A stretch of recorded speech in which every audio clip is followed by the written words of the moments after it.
Hello, everyone. Thank you for tuning in to another episode of Studio 47 Presents. This episode is brought to you by EcoStrips.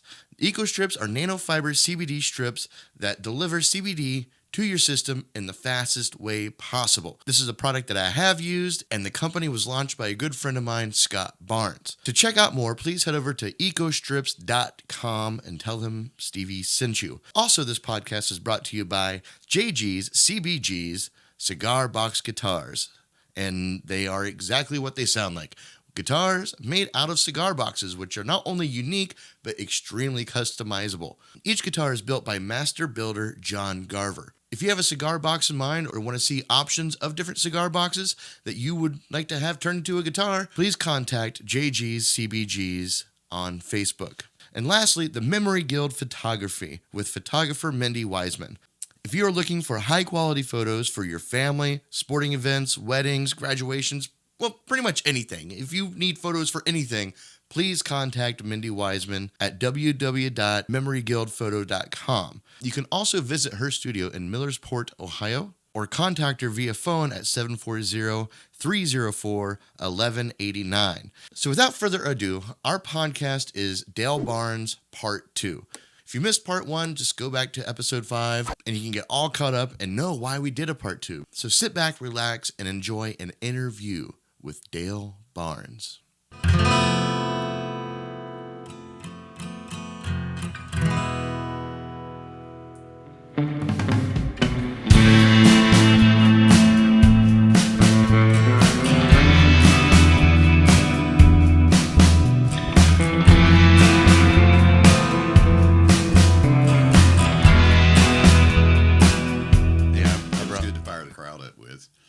Yeah, I brought home some Stella and beer sip.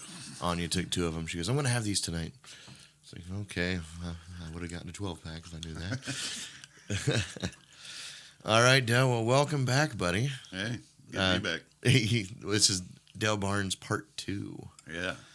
Part 2. We had quite the conversation last time, and I'm really looking forward to see where this next one goes. Mm-hmm. But you were talking about cats, evolving. Yeah. You think cats are going to be the next smart evolution? Is that what you were saying? Well, I think they got the better chance of any species out there right now because they interact with humans so much.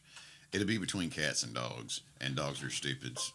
I love dogs, but they're kind of a buddy animal. They're like, what do you want, Daddy? They're too subservient. Cats don't give a shit. So that shows a higher sign of intelligence to me. Because they're totally indifferent. Like, I'll hang out with you. I'll use you to feed me. I will use you to clean up my mess. And I will use you for attention, but I really don't need you. So that kind of strikes me as human-like. Well, a lot of people are like that. What I was trying to say before is I feel like cats are just always been the same. I think they found their niche and they just stay with it. Well, yeah, but they're also predators, and so are we. And we evolved. And I believe they are evolving too. Not as fast as we did. I mean, it'll probably take, we're still the super race at the moment. So they still haven't got to the point where they need to be a community to survive. They still survive as individuals. Yeah, but do they need to evolve? No, they're actually, a cat is most, besides humans, the cat is the best pound for pound predator in the world. Right, so unlike humans, we needed to evolve, like what you and I were discussing before. We ain't got no claws, our teeth suck. We ain't got enough body hair to keep us warm, so we had to get smart. Cats have got us taking care of everything for them right now, but when it comes to the point where, they're such good predators, they can live in the wild and still get along fine. They've never come to the point yet, though, where they need to. What made us grow was becoming tribal. And cats are antisocial. That's their only downfall at this moment. If they ever decide to get tribal and run in packs instead of being individual predators, we're in trouble. Right. They are smart. I know there's quite a few videos of cats like saving people's lives. You're telling me. Yeah, that happened with me. Story. A cat saved your life from a fire, wasn't it? From a fire, yeah. They come to my door while I was asleep and started just making all kind of ungodly sounds, and then I'm wondering what in the world is going on. Get up, and Opened the door and smelled smoke. Go in the kitchen, and my roommate had left a pot on the stove, and it was fixing to catch on fire and burn the house down. Cat's like, "Daddy, we're gonna die. You need to get up." Yeah, I'm trying to find this video that I saw once of this cat saving somebody's life, a little kid's life. I think this is it. Let me see if I can. Oh, there we go. Yeah, watch this. This kid tries to go off the edge right there. Oh, boom, cat man. Good grabs it. kitty. Look at that. Get Grabs that the kid. Push. See him. He put his claws up. Yeah. Told, yeah, I'm gonna scratch you if you don't get your butt back in that room. Yeah, the kid's trying to climb over the edge, which I'm assuming there's a pretty big fall, and this cat just Like, comes you out of ain't gonna nowhere make and it, saves kid. him, Yeah. pushes him back from the edge. Yeah, and he's still watching you. Yep. Got that tail twitching, like, come on, stupid human. So yeah, Stay in there. that's one smart animal for sure. Yeah. You Now, know, actually, a funny thing, this is a Siamese cat. Siamese are like one of the oldest species of cats on the planet. They were revered by the Egyptians. They were like the royal cat. Their bloodlines go back, way back. They're like the original species of cats. There's only, I think, one other cat that was also an Egyptian cat that's older than the Siamese. you mean like the original Original like house Yeah, cats, yeah, you know, original house domesticated cats, because Yeah. cats are from lions and shit, Well, and yeah, tigers. I mean, you got the breed down thing there as far as species and phyla and all that stuff go, but the ones that were domesticated, first domesticated cats were in Egypt, and they were revered. Oh yeah, the Egyptians love those fucking Yeah, things. and royal cats have always lived with royalty. That's crazy, but just about every royal family, if you go back through, their history and stuff, you're gonna see a cat. Yeah. That's how long cats have been around, and been with humans. Well, yeah, I mean, that goes back to what I was saying. Like, do cats really need to evolve? I mean, I think Well- they found their niche. I well, think yeah. they're pretty I mean, fat and sassy where they're They sitting. probably think they've subjugated us a long time ago. If you really think about it. Oh, yeah. The humans are our slaves. Well, I mean, if you're going for like the long-term goals, cats are like, yes, thousands of years have passed. Look how mushy these humans are becoming. We're winning slowly. Yes. Yes. Yeah, it's a long range plan like the Chinese. They think in 100-year plans. Cat thinks in 1,000-year plans. Yeah. They're gonna win. I Well, think you might be onto something, Dale. I think their evolution took place a long time ago. Yeah. They're just trying to. And they're just so smart they hadn't let us know. I'd never been a cat person. I've always been a dog person, and up until 3 years ago, or even shorter than that, like I have Frankie, my black cat. Yeah. My dog Benny found him underneath the shed in the backyard when he was like 3 weeks old, and brought him in. I'm like, well, I'll feed him for a little while. Yeah. Then I fell in love with the little shit, Oh, and I justified it in the sense of, well, this cat, it's not like a real cat. This cat was raised by a dog. This is a Yeah. dog cat, a dog and a pig, because June was an indoor pig at the time. Yeah. And the cat Frankie would take literal piggyback rides with June all through the house, but then. I was like, well, I like that cat. Fuck all these other cats. Yeah. And then when Anya moved in, Benny again found a litter of kittens underneath the shed, and we found Anya found them really good homes, but she kept the one we have now, Bill Murray. Yeah. Which we named Bill, or she named it Bill Murray because we thought it was a guy, but Bill ends up being a girl. I had one for 2 years called Andy, and I found out it was not an Andy. Well, that's why I chose Frankie for my cat's name, because I wasn't sure if it was if it was a girl or a guy. I was like, well, either way, Frankie's good. Frankie will work. Well, I changed Andy to Dandelion, so it was pretty close. Andy Dandy. That's nice. But, she was psycho anyway. Well, Cats are like humans. Some of them are really laid back and mellow, and some of them are complete psychos. Yeah. They have way too much predator in them. They will attack anything that moves. Well, I think we lucked out on the two that we have, because I thought it was going to be hell with this Christmas tree, but they don't Really? mess with the ornaments. And they mess with the things that we allow them to mess with. and they're pretty good at listening when we're like no, and they're like okay, they back off and they don't really mess with the What I stuff used again. to do with mine, I had a cat named Badass for 13 years, and Badass, I trained her so when she messed with something I didn't like, I go psst, and she'd stop.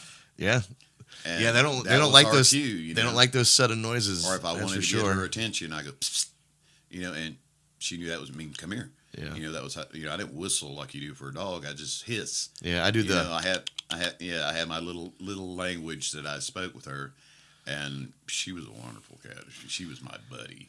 I mean, we traveled all over the United States. She's lived in Michigan. She's lived in Florida. She lived in Tennessee.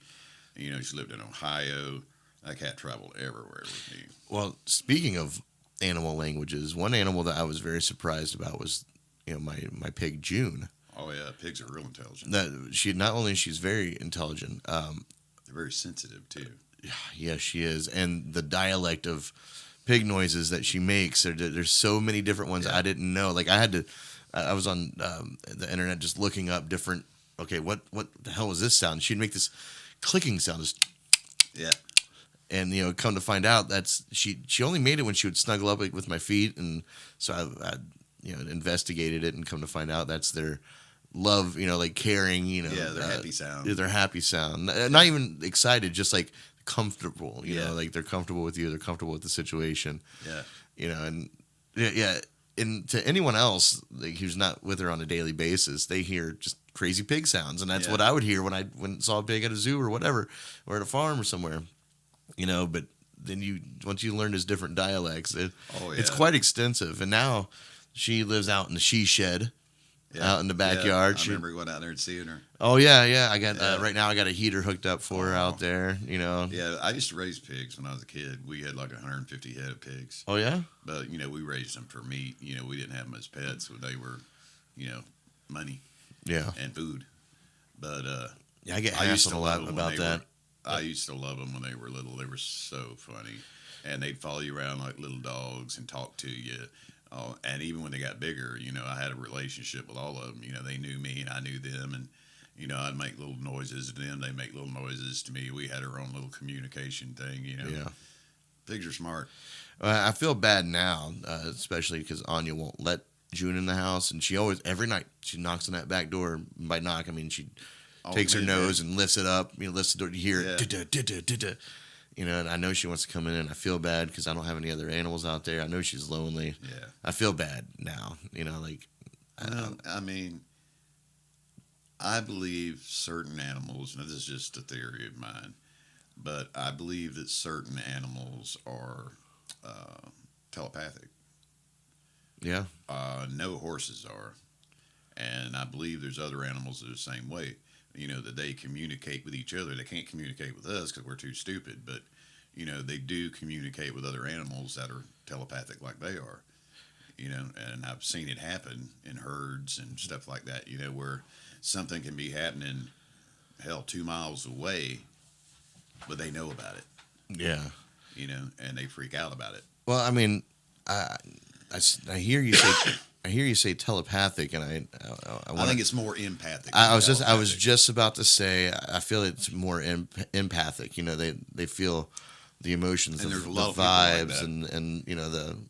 and I think anybody who's spent time around animals, and they're just unless they're really just horrible people, develop empathy. Yeah, and because animals read you that way. I took care of animals for years. I took care of pigs. I worked with thoroughbred horses for 15 years. I've dealt with all kind of critters over the years. And animals are pretty simple. And they're easy to get along with, a lot easier than humans. And basically, you just got to project, I'm not going to hurt you. Yeah. I like you. And if you project those emotions and you don't have any thing that's bugging you, like you can't have a fight with your old lady and go take care of animals because they sense it. Yeah. Or you can't be angry at the boss or they'll sense it. You've got to be in that little zen moment, and you can relate with them and do anything you want to with them because they accept you because of your emotional state. I yeah, and that goes both ways. You know, like if you good, I mean, you got all like these dogs, highly empathic animals. Oh That yeah, I think especially everyone, Labradors. I think everyone will agree to that. But then you have these people putting them, in dog fights, and these dogs end up living those lives. Well, they end up being a psychological mess. Right. I mean, so I think empathy. Well, you think if you do a human the same way, you put him in a pit and make him fight, he's going to be psychologically PTSD from hell, messed up when finally gets out of that environment. And it's going to be hard for him. That's what happens to vets. They go over there and they fight in wars, and they do, see their friends blown up and Veterans. people die. Veterans, yeah. I thought at first I thought you were talking about. And then they've got to come back vets. to normal America. That's a hell of a transition. And people who've never been in the service will never understand that. That people who've seen things like that, they got to live with it the rest of their life. Yeah. And some of them have seen some horrible, horrible shit. And they get, like I say, they got to live with it, and they got to survive in your normal America with all that violence still in their mind, and still with that fight or flight syndrome kicking in, or memories, PTSD, and they live with that every day and try to lead a normal life. Well, and that's because we expect them to. Mm-hmm. And I say we speaking in generalities, but it seems like people just want to ignore that side of things. And once a soldier comes back, from a war or what have you, they, people almost want to just shun them, keep them out of their mind, no matter if they, believe what they went and fought for or not. Today. Yeah, absolutely. It's been true. I mean, all through history. I mean, just speaking in recent terms, the wars that we have video, records of, you can see this happening when people come back, and hell, I mean, our government doesn't even take care of the vets when they come back. Off to the VA where nobody gives a damn. Yeah, I've known lots of vets over the years, and the stuff they go through, the trials, they go through just to try to live every day, is something that most people will never have a clue. Yeah, and they should be honored for that and not castigated, like they have been. It seems like you're only honored if you come back and play normal. Yeah. Then oh well. Even then, they don't get the honor they receive. Well, I'm like honor from their peers. He goes over there. He rides around in a tank in Iraq or Iran for a couple of years. He might have been there through the first war or through both of the incursions through Iran or Iraq. I mean, and he comes back home. He's got Agent. What was that? Agent Orange they had over there. I can't remember. Agent Persian Orange? Gulf syndrome or something like that. But anyway, he might have been exposed to that. Plus, all the battles and the months of living under the tension that you might die every day. That adds up on you. Then you get back here, and you don't know how to deal with normal people. You're not conditioned to. No, you're used to people wanting to kill you, or somebody who's got your back, and people here don't have your back for nothing. And you're trying to understand these people who've never been in the situation you've been in, and that's why so many vets try to stick together, because they understand each other. They know what the other guy's going through. And if it wasn't for like veterans organizations like Wounded Warriors and other good organizations like that help support these guys, God, they would really be in a fix. It really screams loudly to how I'm not speaking for other countries. I'm not sure about them, but our country in particular, how we handle mental health in general. Oh God, yeah, we ignore the hell out of it. I mean, what's crazy is everybody in friggin' America's got mental health problems. Yeah, and it's becoming more apparent every day. I mean, when I was younger, my 20s and 30s, only really crazy ass people were supposed to have mental health problems. I mean, obvious people who had, genetic markers missing or whatever, they would be, they had names for people back then, but basically they were developmentally challenged, or they were autistic, or they had some kind of mental aberration, and you'd have to have a really major aberration to be considered to have mental problems. Now today, you know, it's more open as far as knowledgeable. Well, you got depression, you got schizophrenia, you have PTSD. There's more labels put on things, and Well, I think we're realizing it's more of a spectrum of things rather than it's just become more of a commonality. Yeah. That everybody realizes, hey, we're all just a little fucked up. Right. Some of us are majorly fucked up, and then you have some of us who are lightly fucked up. I mean, imagine, back in the day, I mean, you got somebody, my grandma, for example, she's never been diagnosed, and this is me just knowing autistic people, and Right. the more we know about them now than ever before. I'm 100% sold that she was on the spectrum, with autism, and according to her, if you asked her, she'll tell you, well, doctor just says I was born with a bubble in my brain, and like, that's God. medical. That's West Virginia, 1934. That sounds like some of my kid folks right there. Medical diagnosis right there, and I wonder how many people were, either on the spectrum of some kind for autism or any other spectrums that are out there of mental health, that with the right amount of, patience, caring, and understanding, it could have been handled better, treated, or even like our, Zane Harshaw. No. He plays for a band called Blue Spectrum. The kid is a phenomenal guitar player, and he shreds. He's come to a few of my open mics, and he just all over the place. He can play any song, does it with ease, and it's because he's autistic, and hence his band's name, Blue Spectrum, because the band is primarily autistic folk.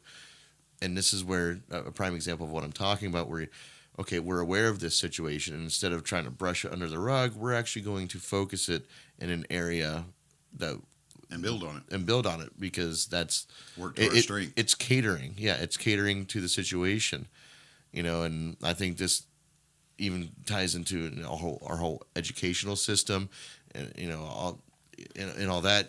Like what's that Albert Einstein quote? You can't teach a fish to climb a tree, but in school they're trying to teach everyone to climb a tree, but this, they're judging intelligence on that. Yeah, they're trying to teach a room full of different animals to climb a tree like a monkey, and there's a fish over here who can't climb a tree, and that fish is going to forever feel like it doesn't belong, or it's not in the right place. Yeah. It's never going to feel a good purpose because it thinks it's failing at life because it can't climb that tree. Yeah. And I think that's a huge issue that still to this day is majorly underlooked. I think the main thing that I've always thought anyway is that, we have not, our minds and our brains are like one of the last frontiers. We have no clue what goes on in there. We have no clue how to improve upon it. I mean, we know how to mess it up, but we don't have any way of improving our brain power or anything like that. But not yet. Not yet. I mean, Neuralink might take care of that. Yeah, you that's know about, possible. You know about Neuralink? Yeah, Elon Musk and his Neuralink. I seen a pig. Yeah. But the mind. There's so many things you can do with your mind. There's certain things that certain people do with their minds, and I believe that is where we need to start concentrating our research and our science, is to understand our own minds, and like you say, better ourselves from it. Like if you got an autistic person who's a whiz with numbers, then help that person, educate that person in numbers. If you got a person who's like super sensitive, well, they're probably empathic. Yeah. Work on that. Build on that. Yeah, instead of just calling the names, "Oh, you pussy, stop being so sensitive." Exactly. Use it. Yeah. Make a skill for it. Yeah, we're in a world. Make a use for it. We're smart. Figure out a use for it. We Yeah. need to, learn. Everybody has a gift, but sometimes that gift is not recognizable. Some people have several gifts, but they put some of those in the background and focused on maybe one thing they're good at when actually they're good at several things. Well, yeah, but that's because that's the normal thing to do. Yeah, that's what everybody does. That's what I'm saying. We need to come up with standardized tests when children are young to find out what they have an aptitude for. An aptitude test. Yeah, I mean they do that for the But military. But the tests we have now are like what you said. If you can't climb the tree as a fish, then you fail the test. So we need to make better tests. Yeah, we're gonna put you in this You know, island of misfits, room instead, and you Yeah. can just go there and and that's paint where by it's always been. and when paint I by was numbers. in school, you had the special children, and then you had normal children. You know, Yeah. and some of those And then- special children were geniuses. Yeah, and some of those normal children are still, even though they pass this test or what have Yeah. you, they went above the line, they're still out there lost because these motherfuckers are still fish trying to climb trees. They're just Exactly. they just knew how to pass. They passed the aptitude test, but that doesn't mean anything. I think the one thing that we've hit the nail on the head here with our society is recognizing that autism itself is a spectrum. Because I often wonder, where does that spectrum begin and end, or is it like a ring of spectrum? Look at we just brought him up, Elon Musk. Guy is a super genius, Oh, good, constantly, coming up with new and bright ideas. And I see that, and I think, is it this a part of the spectrum? Is this like another area of the spectrum that we don't recognize as being on the spectrum because he's doing Right. things successfully? He can hold a conversation. He can talk to you, in a one-on-one situation. It's not awkward. So, he's normal, but he's not doing normal things. He's doing very Exactly. abnormal things, but it's helping our society. So we don't. So we ignore that. Well, we don't even ignore. We just don't. Yeah, we like don't. you say, We you don't don't investigate know it. We where don't. We don't put a Yeah. microscope on it. Exactly, and that's what we need to do. As far as intelligence goes, we need to try to understand the different parts of intelligence, the different parts of your mind, and realize we're not all the same. There's no one test. And I think if we do that, then we'll find out other things on this earth are a lot more intelligent than what we thought they were once we begin studying our own minds. Yeah. Like whales, I mean, their brain is much larger than ours. They have their own language. Yeah. But these motherfuckers have no And- thumbs. They can't do shit besides swim around the Yeah. ocean all day. And And, but- think all they about got- how shitty they're treated. well, all they got to do is think. And look, octopus as well. Yeah, How crafty that they are to sneak out of places, and that's highly intelligent thinking. Yes, there's several. I mean, I believe there are certain limits on intelligence as far as creatures goes and brain cavity size, but I believe there are a lot more intelligent beings on this planet than what we think. Well, I think we know. We know dolphins are smart, but our natural way to handle that is cool. What can they do for us? Yeah, And how then can we use them? right, and now we have dolphins with fucking bombs tied to their Yeah. backs, going, swimming in the ocean Yeah, go over there, for flipper, and war. blow that ship up for me. Yeah, that was nice. Okay, get us some new flippers. Yeah, suicide dolphin. Yeah, it's Well, we do the same thing with dogs, and at least now we're starting to get into robotics. And I seen the coolest thing the other day. They're making bugs, drone bugs, that are like 2 inches long. yeah. Looks like a bug. It's got cameras in it, all kind of super high technology. Yeah, all the nanotech. Yeah, and it flies around. It can spy on you. I mean, it's crazy, man. Yeah. They're doing birds like Better grab our that. tinfoil hats, huh? Yeah, and we have got a lot of technology we don't even know about, but the world of technology has, in the last 50 years, and I know because I've watched this through living, has went light years in no time. I mean, when I was a kid, there were no computers. Only the military had computers. and they were the size of a house. And where did they get computers from? And one day we Yeah. didn't have computers, and the next day we had a room that was dedicated just for a computer. Exactly. That does does less than what my phone does now. Yeah, You know? we have been helped somewhere along the line. I don't care what nobody says. If you look at it logically, somebody has put a bug in somebody's ear about something, and all of a sudden, we took off. Well, I think the aliens came down to this planet and talked to the most intelligent life on Earth. And Whales. yeah, and this fucking whales and octopus were like, hey, help those fucking monkeys up there. They're gonna blow themselves Yeah. up.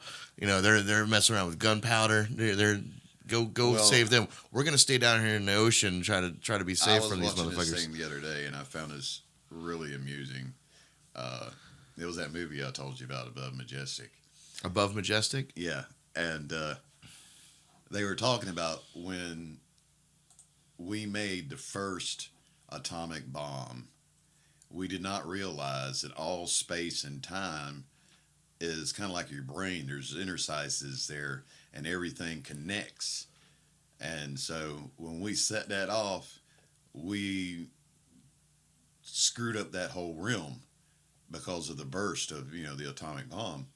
And I was telling a friend of mine, I'm like, oh, I bet that pissed the aliens off. We just kicked out Netflix and all that shit on their planet. And like, you stupid humans. Somebody needs to go settle these people down. Gotta settle these motherfuckers down. Yeah. And then what was funny was right after that, a few years down the line, supposedly, this is something that I've watched that's actually got some factual basis to it, but supposedly a UFO came and shut down and pretty much melted a whole nuclear facility in Cheyenne Mountain. And I'm like, what? But why would they do that? Because they didn't want them set off. Well, They're why- like trying to warn us. What's it matter to them? What's it matter to the Well, like I aliens say, if we blow because ourselves up? I believe that what they were saying in the earlier part I was talking about, where space and time and all that stuff intersects, that's like their travel ways. You know what I mean? That's how they communicate. That's how they travel. It's very important to them. So when we set this bomb off, we screwed that up. We're disrupting some We sort of disrupted- something. Yeah, we disrupted stuff that's important to them. So they're like, okay, y'all don't need to do that no more. Y'all need to quit doing this because it messes up our TV or our radio or whatever, or our communications. But something along them lines, and maybe even their transportation. Hell, we don't know. We might have killed 30,000 starships when we blew up that bomb. We might have messed up the time vortex. Who knows? But it was important enough for them to come here and to leave an example. Like, no, y'all need to settle down. Well, did you hear about the alien ship that came down to the 100 students in Africa? I missed that one. I believe this was in the 90s that it happened. And the way it goes is this alien ship landed at a school, came out in front of 100 students, and teachers and what have you, and telepathically told these kids, stay away from technology. Technology is going to be your demise, or something along those lines. I don't remember the exact quote, or maybe it's a variation of that same thing. But all these kids got the same message, and now there's a documentary about it where it's 20 some odd years after the fact, and a lot of these people don't even talk about it. They said, no, people just think I'm crazy, so I don't even bring it up anymore. I have a wife. She doesn't even know that I experienced this. And it's quite curious, that if this is factual, that why would they come down and talk to children and tell them this? And it really makes me wonder what the purpose of them getting involved in that sort of manner. I mean, if you wanted to make an impact on a planet, wouldn't just make yourself known to everybody and say, hey, y'all fucking up. Why these specific kids? Why this, There had to be a reason there for something. Right. Well, here we are 20 some odd years later, and what's come of it? A documentary that's hearsay. It's a story now. It might have been to change the path of one of them kids. Maybe. That was going to do something really terrible with technology. And just by that warning, they might have been able to forestall that. Stop don't stop know. something that we don't even know. Exactly. That could They may have saved our whole species, and we have no clue. right. Because we don't know what the big picture is. We have no clue. We can't even see the big picture on our own planet, Or I'll read you this. or What even in our country. what if they came down here as like they see us as a threat and they're like, hey, let's tell them technology is the worst thing for them, so they can try to stop evolving. Yeah. We don't want them out here. Yeah. But well, I mean, Keep like them out in the neighborhood. maybe they're just like, well, these people might have the potential to eventually evolve to be a threat to us, so we're gonna go down there and try to play with their minds a little bit. You definitely got to watch that movie Above Majestic. I have it. I have the photo here. Yeah. Lifted up. It is an eye opener about all these things we're talking about. Is this an actual movie? Is this Yeah, a it's like- documentary or? It's a documentary kind of thing. It's got a lot of big, important people who are coming out, and I mean, here, let me play the trailer here. it's some interesting stuff. Hopefully, YouTube doesn't pull me off.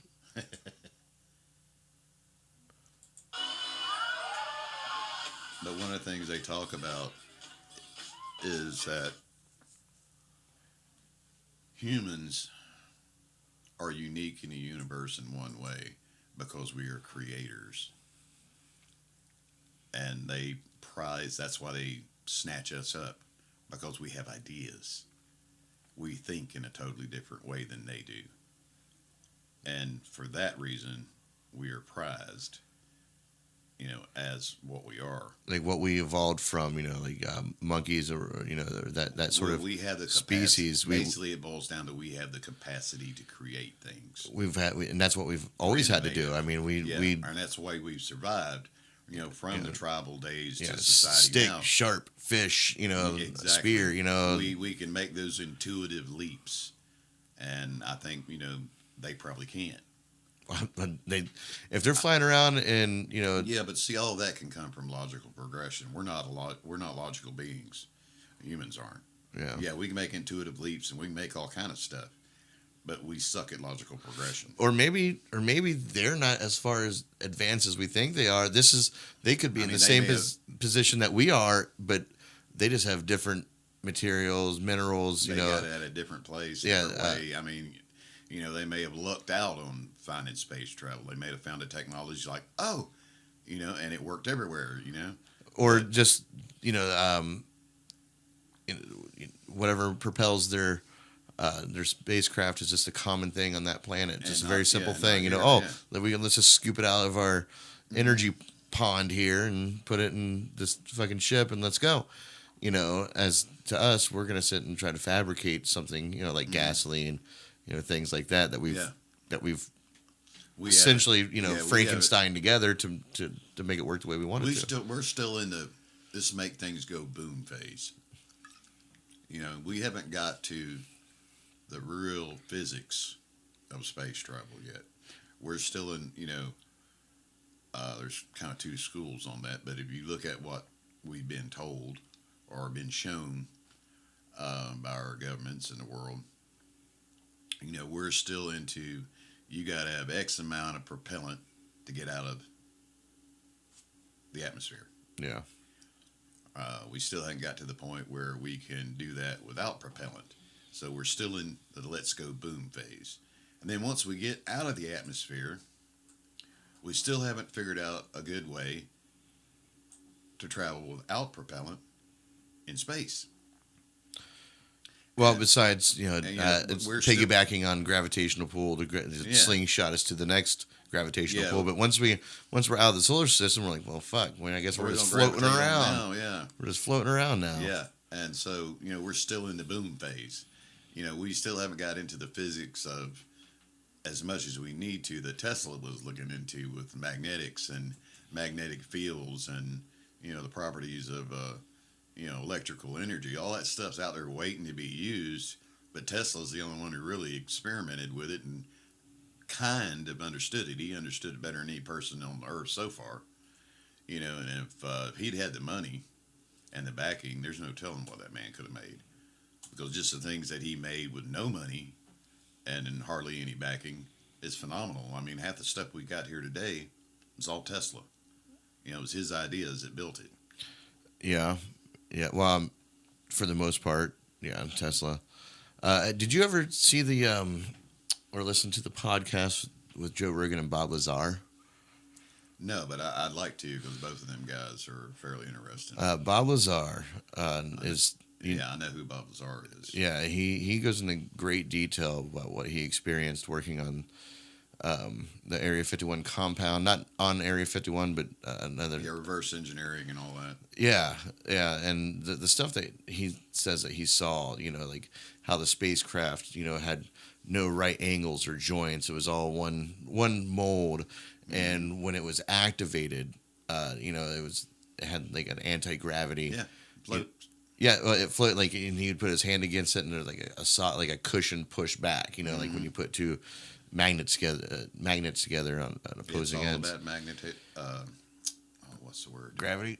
No, not really gravity. It's more about magnetic fields. Well, he explained it as gravity. He says this ship had the reactor itself had managed to control gravity. Yeah, and that's what was causing this thing to move around. The only way you can control gravity is with magnetic fields. Well, not necessarily magnetic fields. Actually, just mass.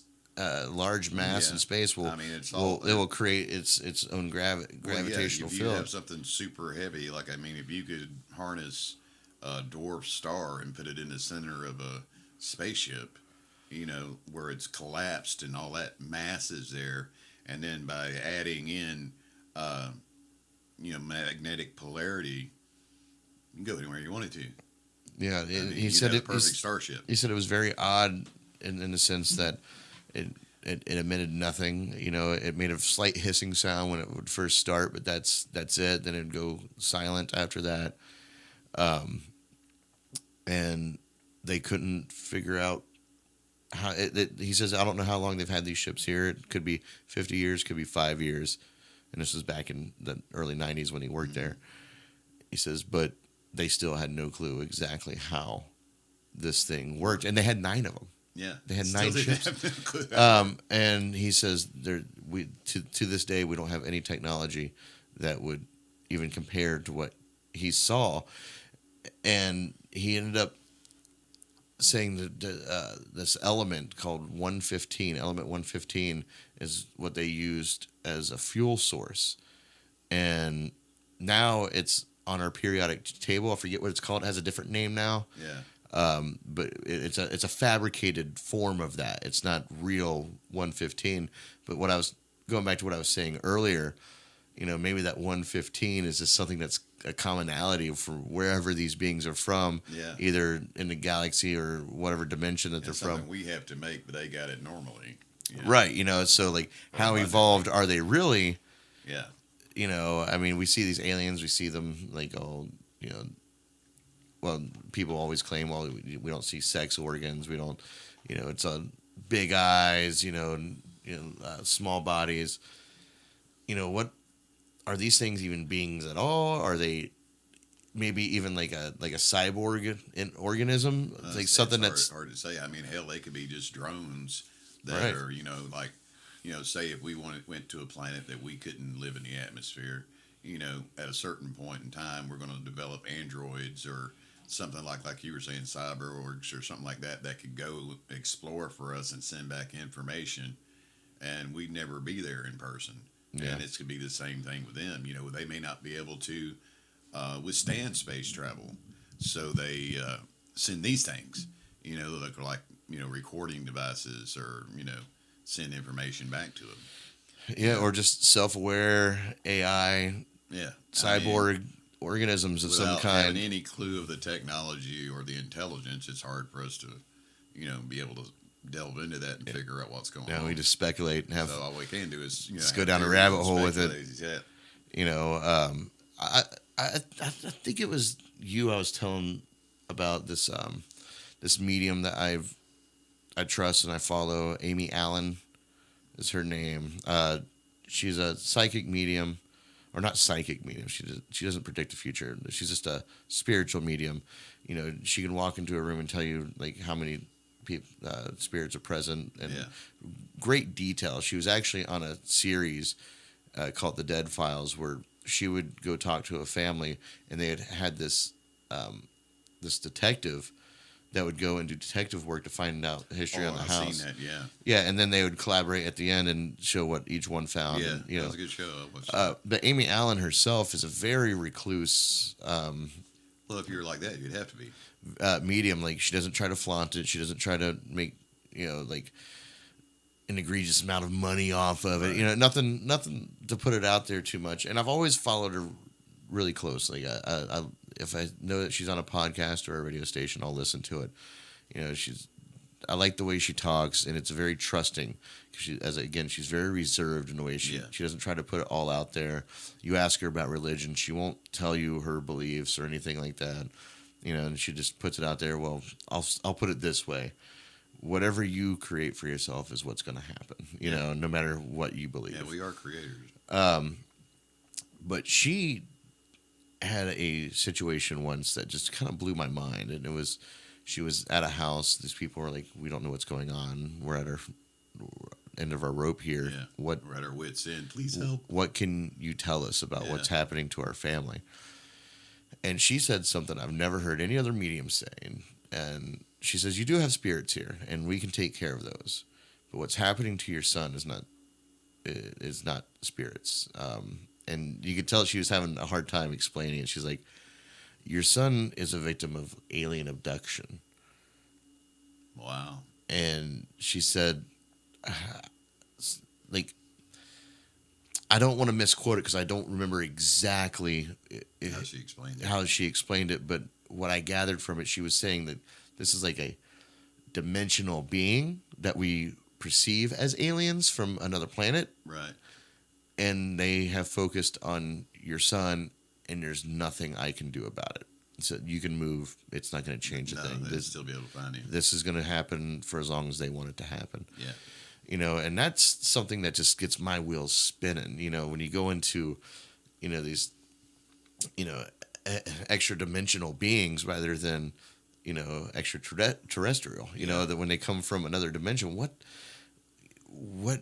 that puts a whole new layer on the cake, man. Like, I've studied that, and you're right. It's kind of scary to think that something can cross dimensions and come here and physically or mentally manifest itself and control you.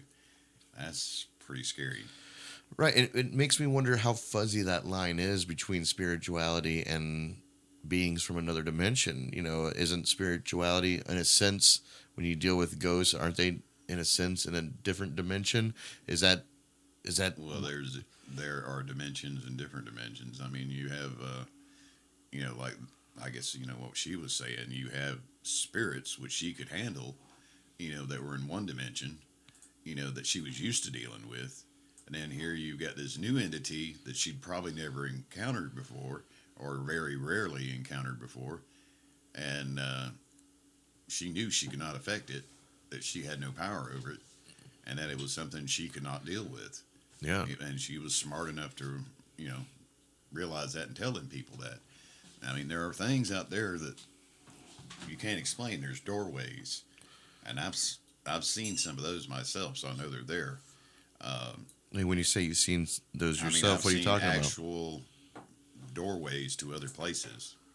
I don't know if you call it other dimension, another time, or what. Do you have a certain situation that you would like to share, or if you don't, well, if you don't want to, I don't want to derail what you were trying to say. This is really going to sound like an acid trip, but I'm okay with that. I have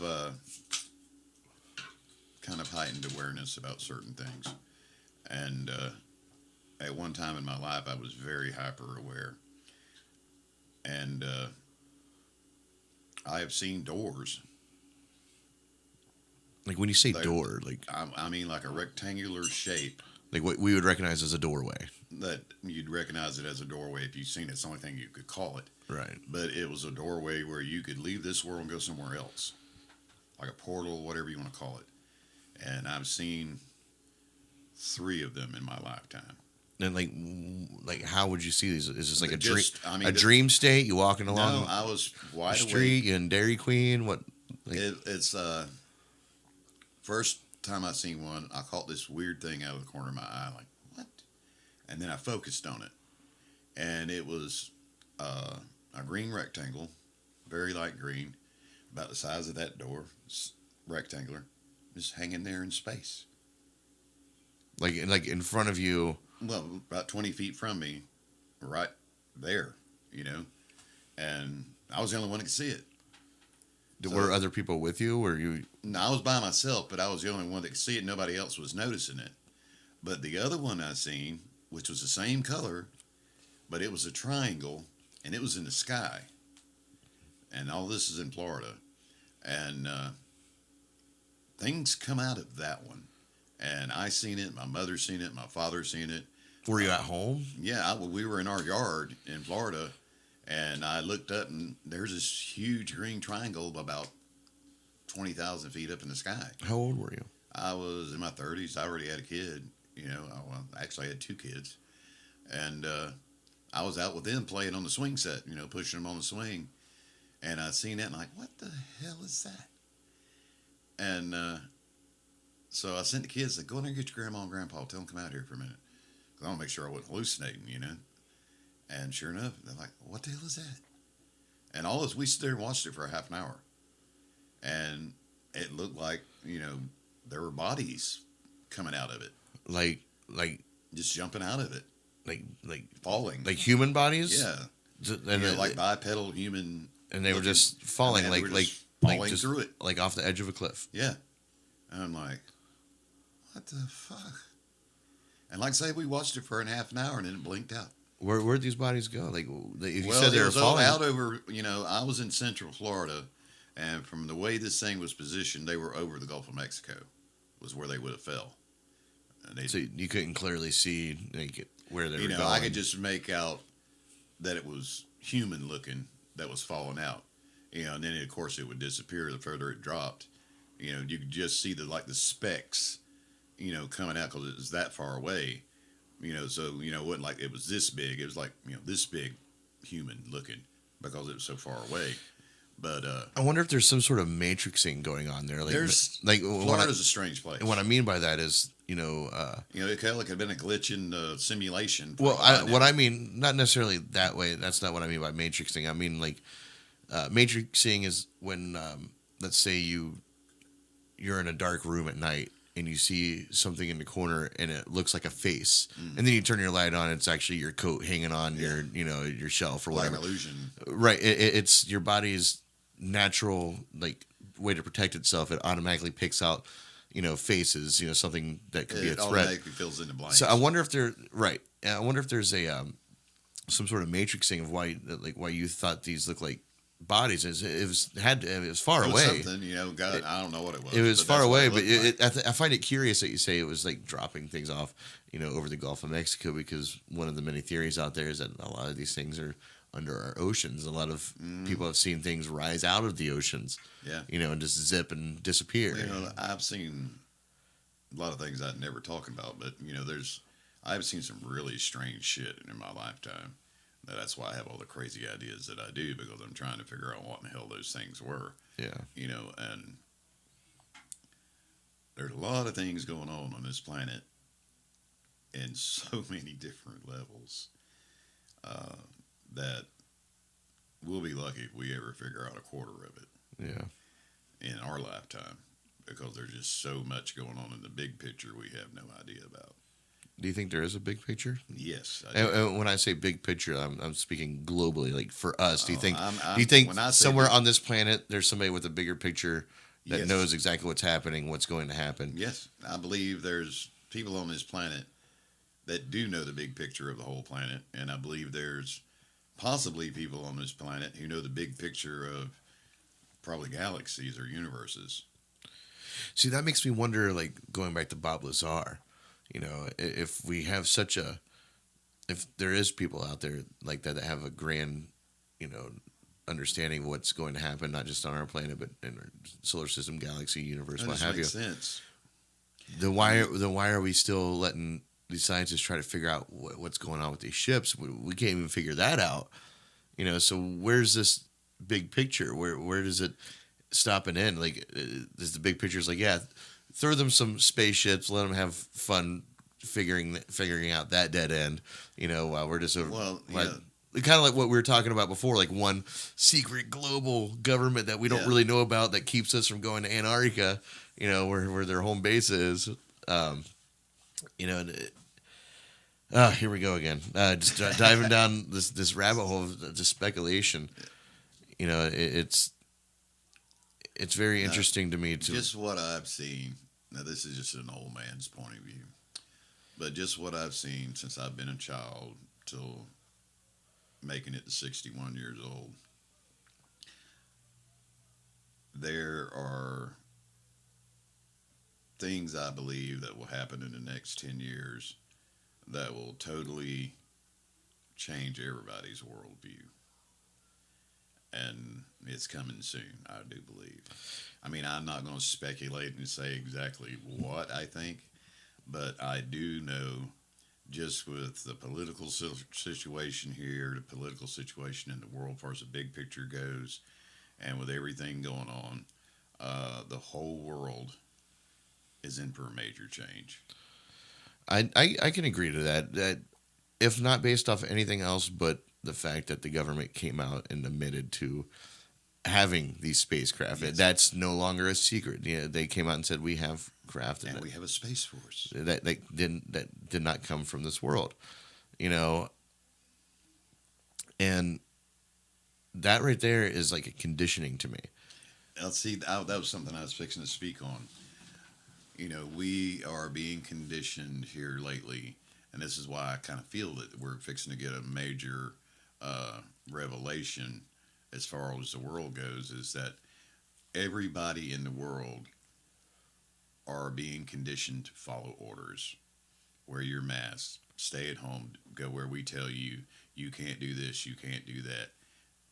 And we are being set up for a basically world government, so that we all learn to follow orders, so that we can all live together peacefully without killing each other, because that's our main hurdle as a species that we need to overcome, is war. If we all work together, we can accomplish so much more. We put all of our resources, all of our intelligence together from every different country, we can actually get somewhere. But we're so much predators that you've got to erase all of these, and with the technology we got now, borders are disappearing. I mean, I can get it on the phone. In fact, I have 3 pen pals from Russia that I talk to. I talk to people in China. I talk to a lot of different people all over the world. And we're, like I say, borders are disappearing so that we can all communicate with each other. Like, if you wanted to talk to somebody in South Africa, as long as you got Wi-Fi, y'all can have a one-on-one conversation.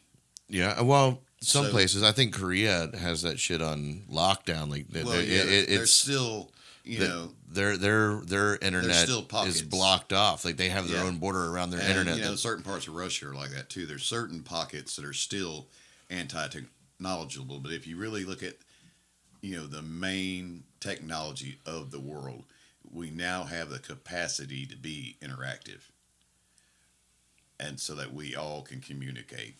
I mean, yes, in some countries like, North Korea and probably some of the African countries where it's not very, third world countries that aren't really well developed yet, that don't even have, decent phone service yet. But basically the higher civilizations of the world, where you're talking Moscow, Beijing, Osaka, Marrakesh, Egypt, all Europe, all of us in the United States and certain parts of South America, we all have the ability to communicate instantly to some point. And once that starts happening, then we can all come together at some point and have the same laws for everybody. But that's the only way it's going to happen. So do you see this one world order as a positive thing? In some ways, yes. I see us going for a world reset. And how do you think they can execute that? Especially with the way the world is now. In a 10-year, let's say an estimated 10-year span of time, how do you unify a world that is so divided right now? Well, the only thing the world understands is violence. I mean, it will be violent. It will be very violent, but it will happen. There's going to be people, especially here in America, uh, who are going like, "Oh hell no," and they're going to have to be dealt with. You know, either violently, prison, incarceration, killed. You know what it You know, sounds like you're talking about? but that's going to have to happen. It sounds like you're talking about revolution. yeah, there's going to be a world revolution. That's what I'm talking about. Yeah, revolution, like the Bible, like Yeah. when Jesus comes back, because one world communication, all these different things, Yeah. the Antichrist, and then well, if you don't follow our one world thing, you're gonna Well, whatever. I mean, it's already happening in America. I mean, if you look at our political situation, it's not just America. It's also Russia, China, every other Europe. There are two camps going on. There's the people who want to leave things to hell alone and let them stay the way they are, and then you got the other side who's totally liberal and wants to change every damn thing. And the world is split. Not only the United States, but the whole world is split right down the middle. And it's coming to an us and them situation where one side is going to end up with control, and that's who's going to run the world the next 50, 100 years or whatever. But it's going to be violent, and there's a lot of people going to be hurt. We're going to have starvation. We're going to have poverty. We're going to have financial markets collapse. It's going to be bad. But I think on the other side, when we finally come out of it, it'll be good. But the next 10 years, unless something drastically happens to change things, which I don't see happening so far, we are in for some shit. Especially common people like us, we are going to go through some hell. What makes you think this is? What makes you think that this might happen soon? Like what brings you to this way of this line of thinking? The main thing that brings me to it is the divisiveness in America. We're on the brink of civil war right now. I mean, hostilities have been skirmishes so far. Little riots here, little riots there. A few of us gather here and scream our objections, and some other people get on the other side of the street and they scream their objections. And it then, hadn't broke into artillery yet. And then it dies down. And yeah, it hasn't got the fire yet. But like, I think it was me and you were talking, or maybe it was something I read recently. But anyway, all it will take is for, like, just as an example. I mean, this may not happen, and then again, it might. Say everything works out, Biden takes control. He's our new president. That's where they're trying to push everything.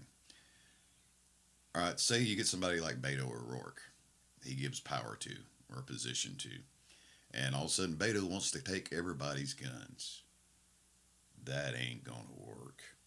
Not with Americans. right. I mean, we fought too hard for too many years to keep ourselves armed to protect ourselves. I don't even know how you would even do that. I don't even know how you could successfully do see, that. That's one thing though they're really pushing that they want to do is get rid of guns, private owned guns. Military can have guns, police can have guns, but you can't have one. Well, there's too many Americans who are Americans or ain't gonna stand for that. And the first time you get one shooting match going on, where they go to some hillbilly's house and try to take his 12 gauge, and he opens up and starts killing ATF and FBI, it's going to spread like a fire. And all them people going to rise up because they think you come into their house. That's America. That's just America.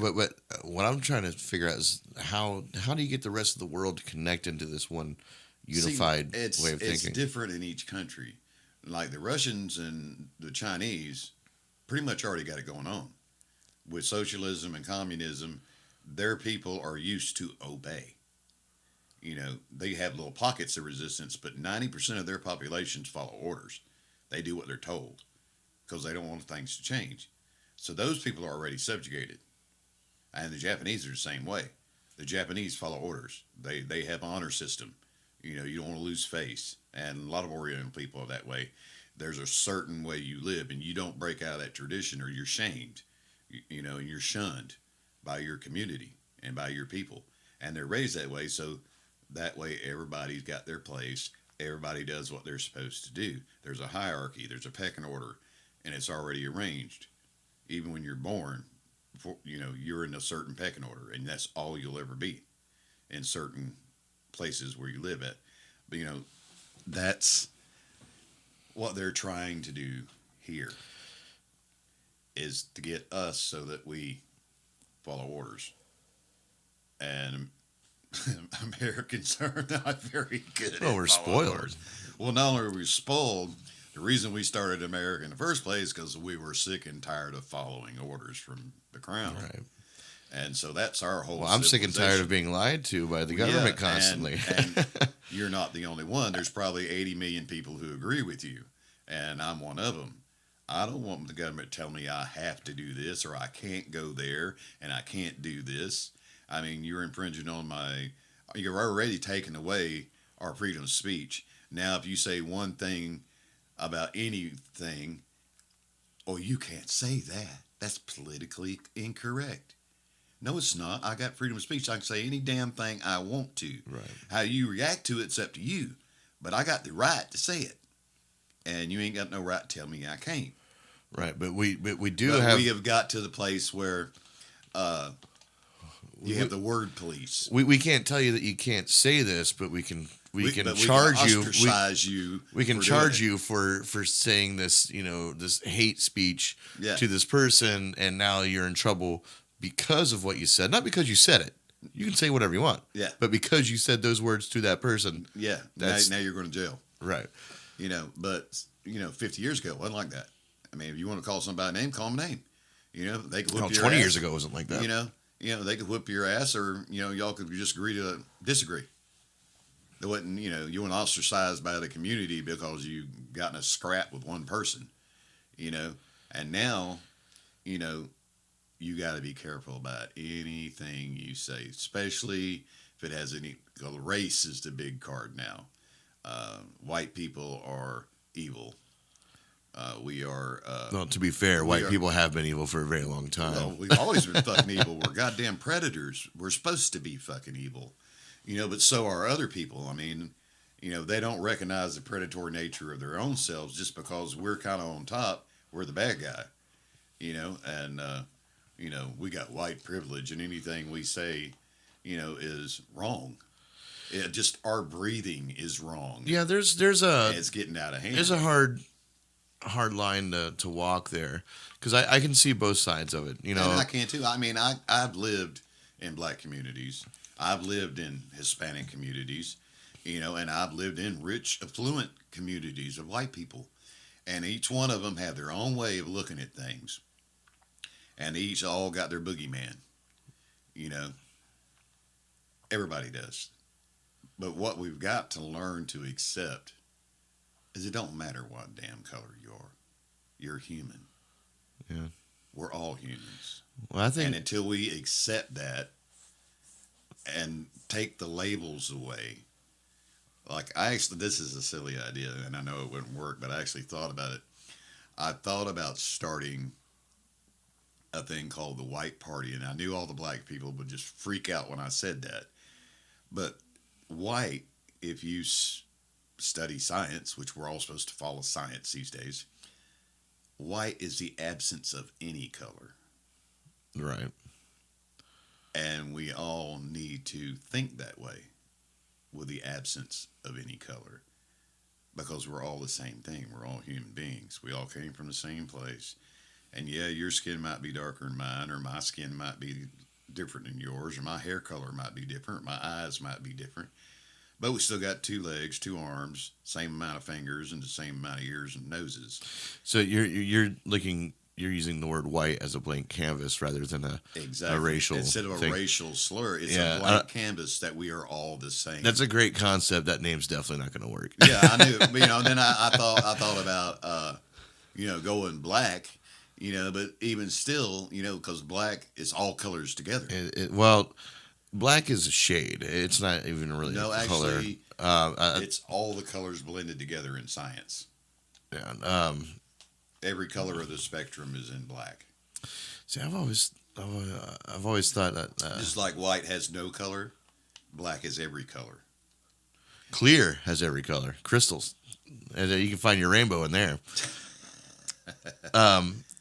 when it comes to this sort of racial division and stuff, I come from white privilege.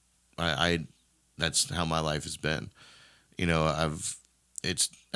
when all this started, Black Lives Matter, like when this, I've been on that bandwagon where I'm just like, well, why can't they just understand? We're all people too. All lives matter. It took me to change my way of thinking, to put myself in a different position, to understand that, okay, white privilege is a thing, and it's something that it's not anybody's fault. Just is. It just is for me. It's not my fault. I think the best way I've seen this illustrated was they had this football coach, and he had a whole team of men, women, all different colors and races and what have you. And he says, okay, all you are in this same race, like that, like a foot race. You're going to race from one end of the field to the next. He goes, okay, so, but I want all the white males to come up to the 10-yard line. He goes, I want all the white females to come up to the 5-yard line. It says, I want all the black males or whatever to come up. You could see where he was going. He's like, okay. He goes, the people in this front row, they have better opportunities than the people in the back row. That's not their fault, but that's what white privilege is. He goes, you're all racing the same race. Yeah. But But some of you get a head start. But some of you get a head start, and he's like, "That's what privilege is. Yeah. It's nobody's fault. It's This way shit is. it's just the way it is." And now it's being turned into a whole, well, you and your white privilege ass. Like, listen, I didn't ask for this life. This is what I was born into. This is what People like me, I mean, I understand white privilege. And yes, I agree. I mean, even maybe to some point, I might actually have some white privilege. But I grew up dirt-ass fucking poor with an outhouse, shitting in cans, with rats the size of 20-pound rats jumping over my bed at night. There wasn't no damn white privilege there, except for the fact that we were white. Well, I think well, and I think that's where it gets missed. That's where I can see, yes, there is white privilege, because I was white. I'd still, even that low a point on the totem pole, I still had more opportunities than a black man. Right. Yeah. You apply for a job, with your neighbor who happens to be black, living the same life you do. I got a better shot at the job. You got a better shot at the job, and that's an understanding it's hard for people to grasp. Yeah. See, like I say, I understand it, even though, like I say, I was raised up dirt poor. Right. I still know I still had it over, Hispanic man getting a job or a black man getting a job. I still had things I could do, even with the police. When I'd get pulled over, I get treated different than they did. Yeah. So I can see, where they're coming from on that. And I agree with that. Yeah. I mean, they need to be elevated to full citizenship like I got. But they shouldn't be just, what you call, what's that word? They shouldn't be discriminated against, but that's not my fault personally, and I don't want to be blamed for it. And I think that's what's going where on. This is everybody's getting blamed for it. It's a double-edged sword because they have a point. Because a lot of us agree with them and would love to be able to help, but because we're white, we're the demon, and we're not accepted. The point gets lost when you put everybody in one category. Yeah. And the same goes with racism. It's the same thing. It's the same exact thing when you have your hatred for a whole race of people and every person is just like that. It's a slippery slope. It's very dangerous. And I'm going to bring this conversation back to say aliens. Bring fucking aliens. Have aliens unite our asses, because just Give us an enemy. Just like the movies. Not even an enemy. I mean, who's to say that? Just somebody different that we can all hate. You don't even have to hate him. It doesn't even have to be a threat. Yeah. Just to know that, okay, now we're all Earthlings. Yes. That's what we are. Everything on this planet. This Well, planet see, is our home. that's what I not was that talking- not that piece of grass over there. Yeah. Not this piece of grass over Whole here. thing.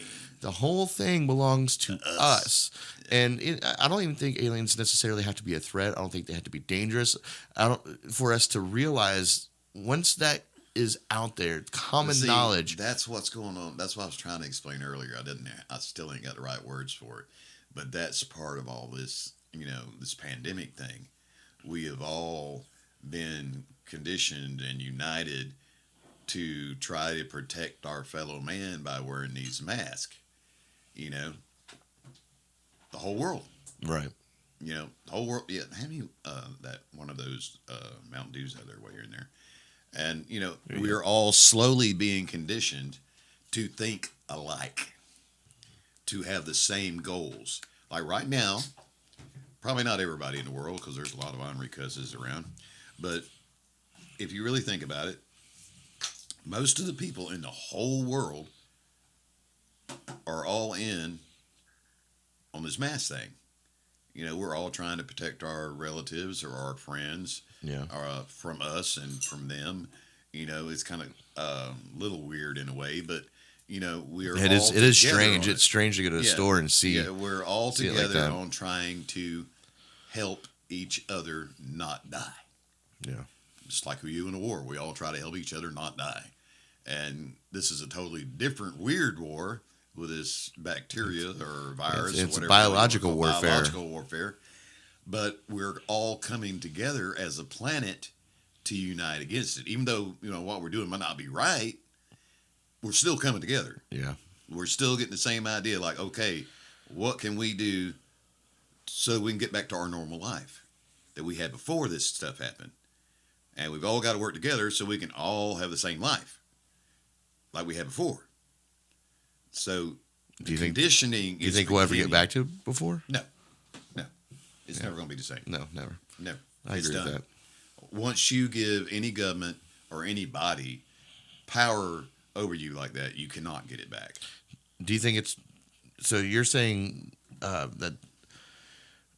Let me see if I can get this right, because I'm still curious. Are you saying that the government is using this pandemic to Condition us. as an opportunity to grab Yes. control, or do you think this pandemic was created in It order? was created in order for us to do this. So you think this is It's a a plan. pre-planned? Yeah, this thing. whole thing is pre-planned.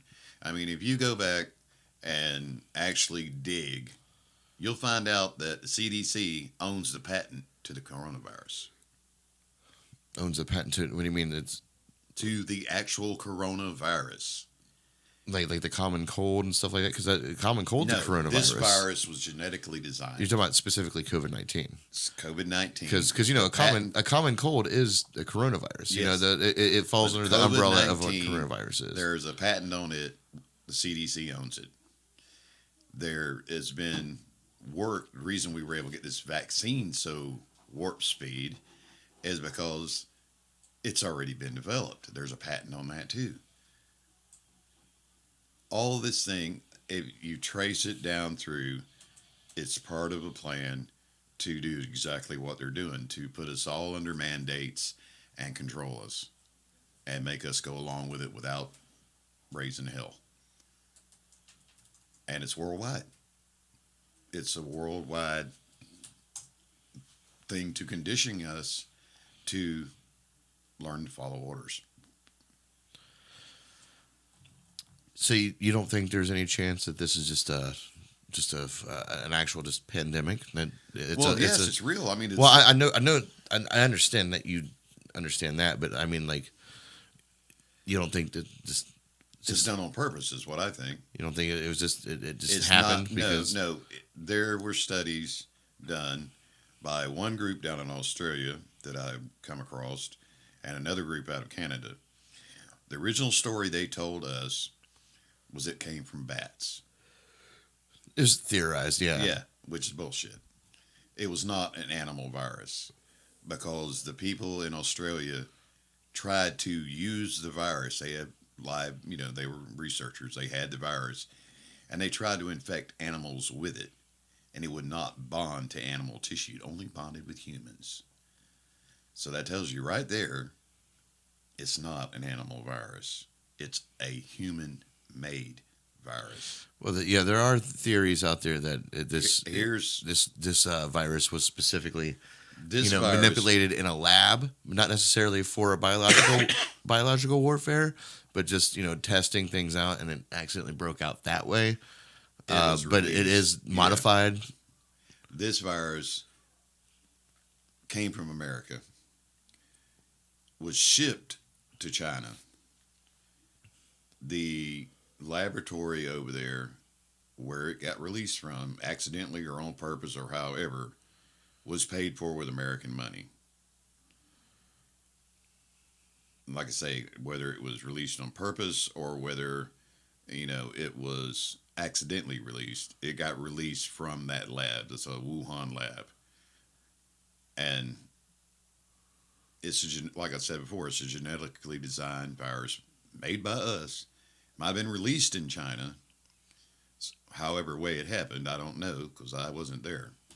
But it came from a certain lab that was paid for with American pharmaceutical money and was sent there for them to work on. And you can research that. It's all the facts are there. We paid to send that over there, and it was released over there. Whether, like I say, whether purposely or accidentally, who knows? But the way everything hooks up, I believe it was purposely. I believe, our country, in conjunction with China, done this on purpose to cause a worldwide pandemic for the purpose of controlling the world's people. And you ultimately think this is a good idea in the end? In some ways, yes. If it can unite the whole world so we have no more war and so that we're at peace and we pool our resources, it could be a really good thing. But it also could destroy the world too. So it could go either way. Yeah, I don't see it being a good idea. If that's the way... For the next 5 or 10 years, it's going to be a horrible idea. I think if that's the way things were to pan out, that would be a terrible thing. See, what they're going for is a world reset of the whole economy, world economy, because every country, I don't know how much you follow economics, but every country in the world is in debt up to their ass, except for China. Russia's in huge debt. America is broke.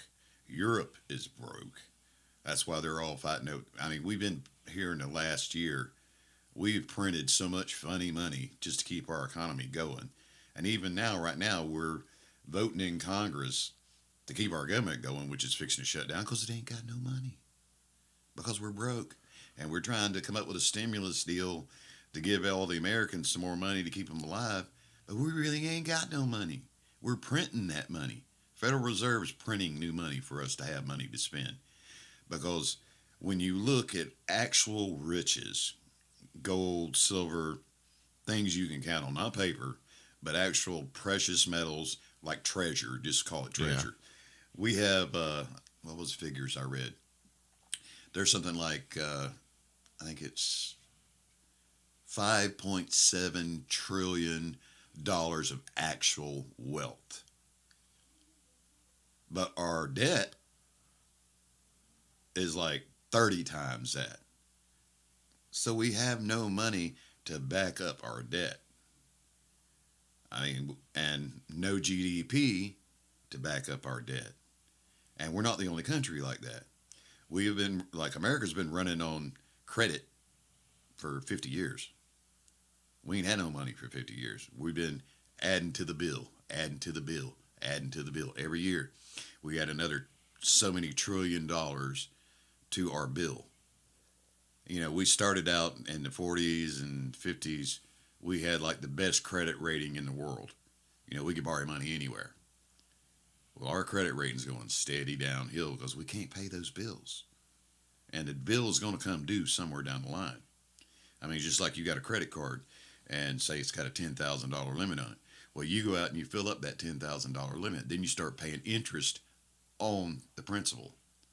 Well, we've been paying interest on the principal for a long time. So you think this this one world order is It's a have to situation. it's if we're gonna it's have an escape economy. plan. It's an escape plan, exactly. They have to, because if not, they're going to be called up for their debt, and heads are going to roll. Well, the last thing you want is to go get shot or euthanized because you just fucked your country out of so many trillions of dollars, and now the debt's come due, and it's your responsibility. You're the politician. You're the one that made the bills. Now the American people got to pay it, and who they going to look at? You. So you better have a plan, and this is the plan. We're going to do a world reset, start the economy all over again with a pool resources, and try not to fuck it up this time. And we're gonna do it on the backs of obedient workers. Exactly. You got it. There's got it. I don't care what anybody says. Slavery is still very rampant in this world. It's just You it's might just call got it- it's got a pretty bow on it now. Yeah. I mean, it's a job now. No, it's not. It's still fucking slavery. If you look at like You might live better. I mean, you got a home, but you don't own it. The American government owns your home. You don't own shit. You don't own your car. You don't own your property. You don't own your house. You don't own a damn thing, because all you got to do is fuck up one time, and the government will take every damn bit of it from even your money in the bank. well, even if you have a property, You have property, you don't pay taxes, they come get it. well, let's say you have a property, you pay taxes, and you do all this stuff, but they want a nice shiny freeway to go right through that And property. they will take it from you. They can take it from you. You know, that's what I'm saying. You don't own anything. If you look at life, people say, "Well, I have a good job. I work 40 hours a week." Yeah, what happens when that job's gone and you don't work 40 hours Well, a week? look at it this way, like the fact that, working a 40-hour a week job, well, I worked 40 hours and I get paid this X amount. But when you break it down well, your job is paying you for hours of life. Mm-hmm. You're getting paid for them to use You're hours of you're life. getting paid to be their servant for 40 hours. Right. And there's nothing wrong with no, I mean, if it gets you with by, that, it's but, food but when you look at it through that sort of lens, it seems a little bit more ridiculous. It seems more like, wow, what am I doing? exactly. But what else can you do? You're in the system. I mean, there is no there's out there's people that unless you're try to be self-sustaining on their own land, unless you're a survivalist or a multi-billionaire or trillionaire, you are not free. You have to serve the cog in the machine, whatever you want to call it, whatever label you want to put on it. You are a servant of some kind. But do you think there's a better way than to have a civil society that? Actually, I mean, if you look at society, big civilizations, the Romans, the Egyptians, the Chinese, civilizations that last for over 100 years, that some lasted centuries or a couple thousand years, like the Chinese. People, I mean, logically, and I hate to say it, but somebody's got to do the work. And whether you want to call it slavery or indentured bondage or I'm doing my job, somebody has to do the job. Right. And sometimes, in different periods of time, that's a good thing. I mean, like in the Romans, if you were, they had slaves, but if you were a Roman citizen, you had a certain amount of prestige as a free man.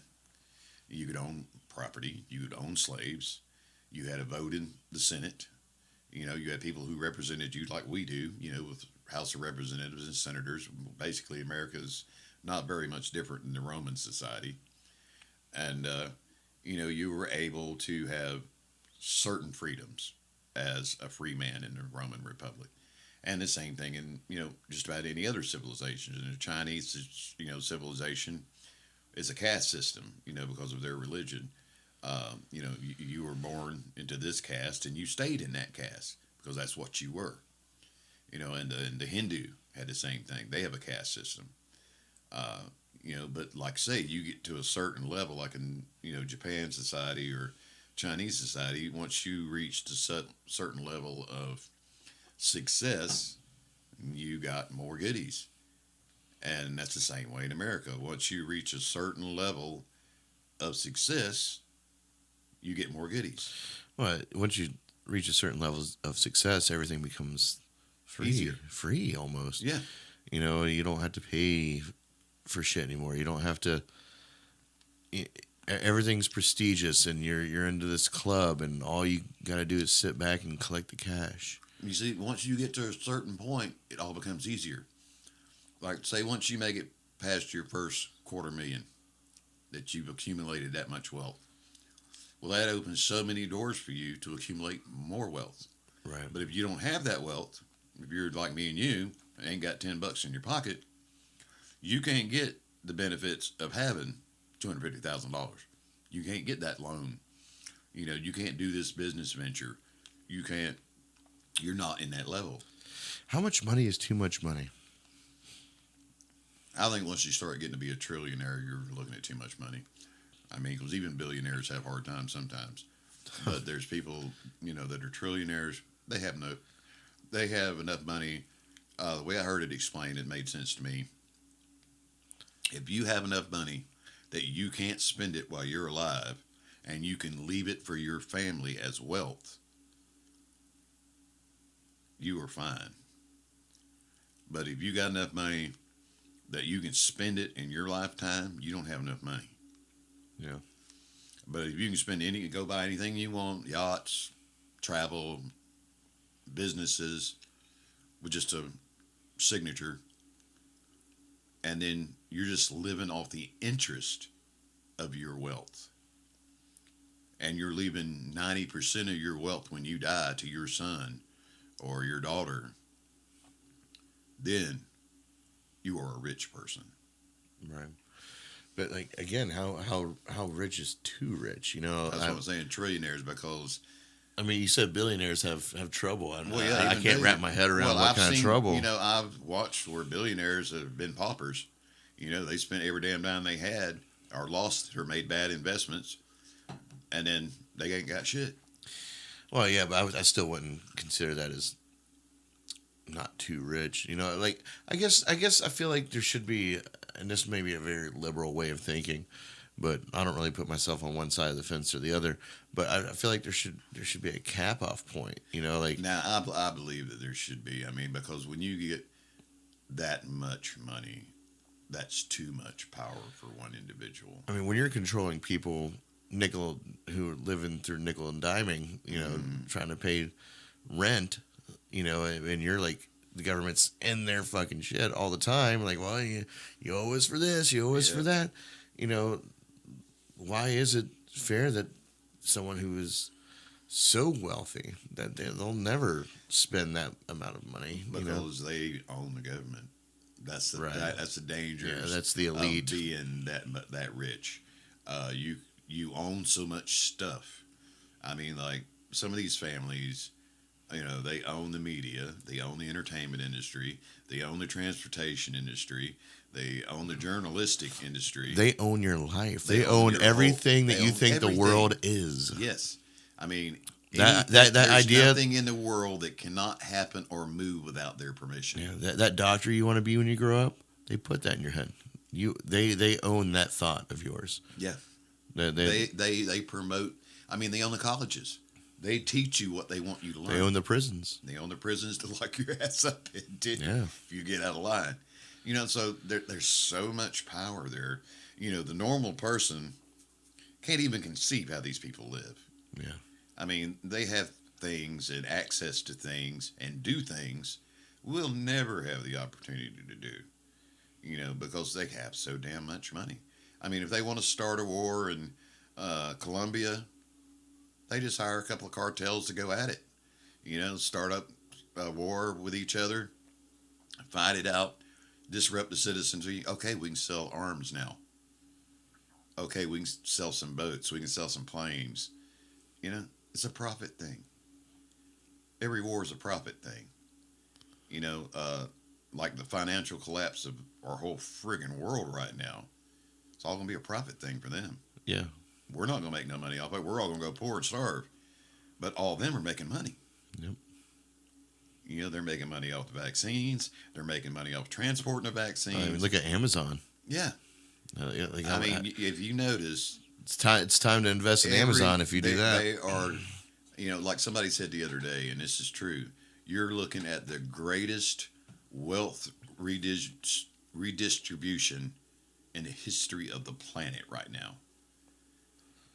All the mom and pop businesses all over the world are being put out of business. Yeah, it doesn't even make sense. Everything is being taken over by corporate. Everything. It doesn't. And that doesn't even make sense. You know, like what time is it? All right, if we go to the bar, we can have 2 hours at the bar right now. Yeah. But they got to close at 11. You know. It's all control. It's all power. But most of the bars is their money comes in past 11, typically before the pandemic. And most bars are privately owned. Right, and then you have all these mom and pop places, you know, while you're only allowed to have 50% capacity, 6 social distancing. They're putting them all. I went Christmas shopping this weekend with my mom. Masks, okay, but you know, Walmart wasn't suffering, Target wasn't suffering. No. You know, corporates aren't suffering. They're not suffering. So why? They got no restrictions. So what's the deal? Why are all these? You can't have 50 people or church, but 600 people can walk around Walmart all damn night long. All day long. Yep. You know, none of that shit makes sense. It's all control. We are being taught to be controlled, and we are going along with it. What do you expect us to do? To go along with it, and they own the media. Yeah. You know, you're being told by the people that they control, hey, it's okay. Do what we say. We'll take care of you. Yeah. It's going to be all right. Wasn't it Reagan who said something along the lines like the most dangerous thing you can hear is the government tell you you're okay. That you're things are going to be okay. They're here to help. That we're going to help you. Yeah. Yeah. And that's what's happening. I mean, if you really look at it, they're telling you, stay home. We'll take care of you. Well, no, hell, they ain't.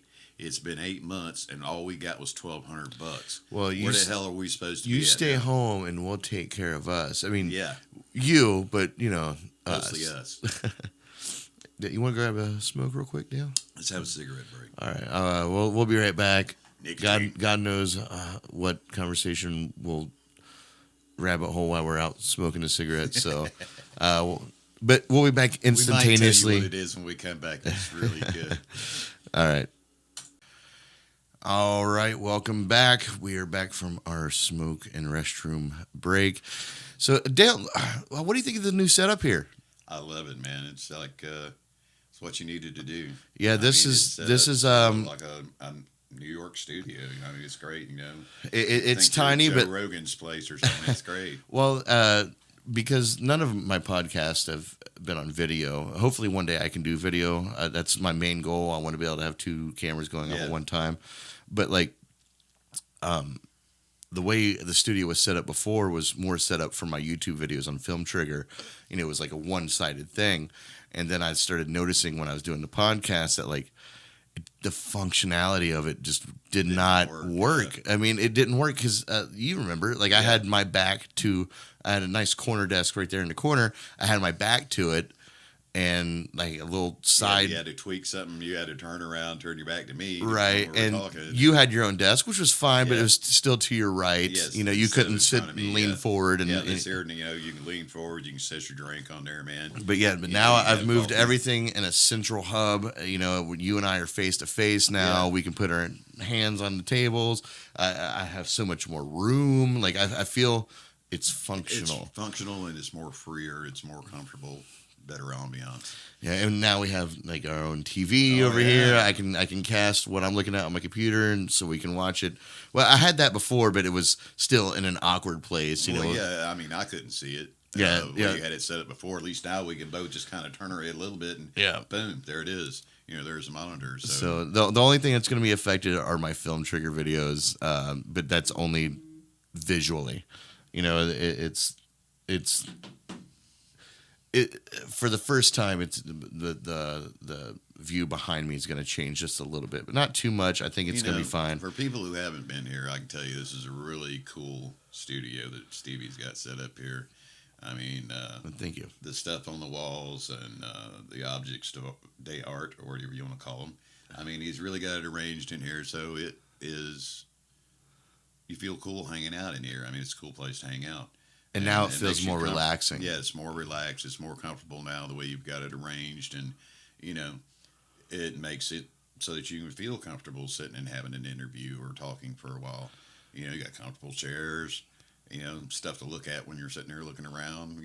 Well, I have a comfortable chair. I hate the chair that you're sitting in. Well, it's a lot better than the one I got at the house.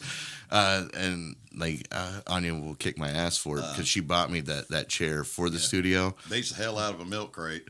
But it doesn't lean back, and you're stuck in that upward position. Yeah, you got that ergonomic. You must sit this way position. Yeah. So this chair here. Yeah. But, now the funny thing is, I got this chair.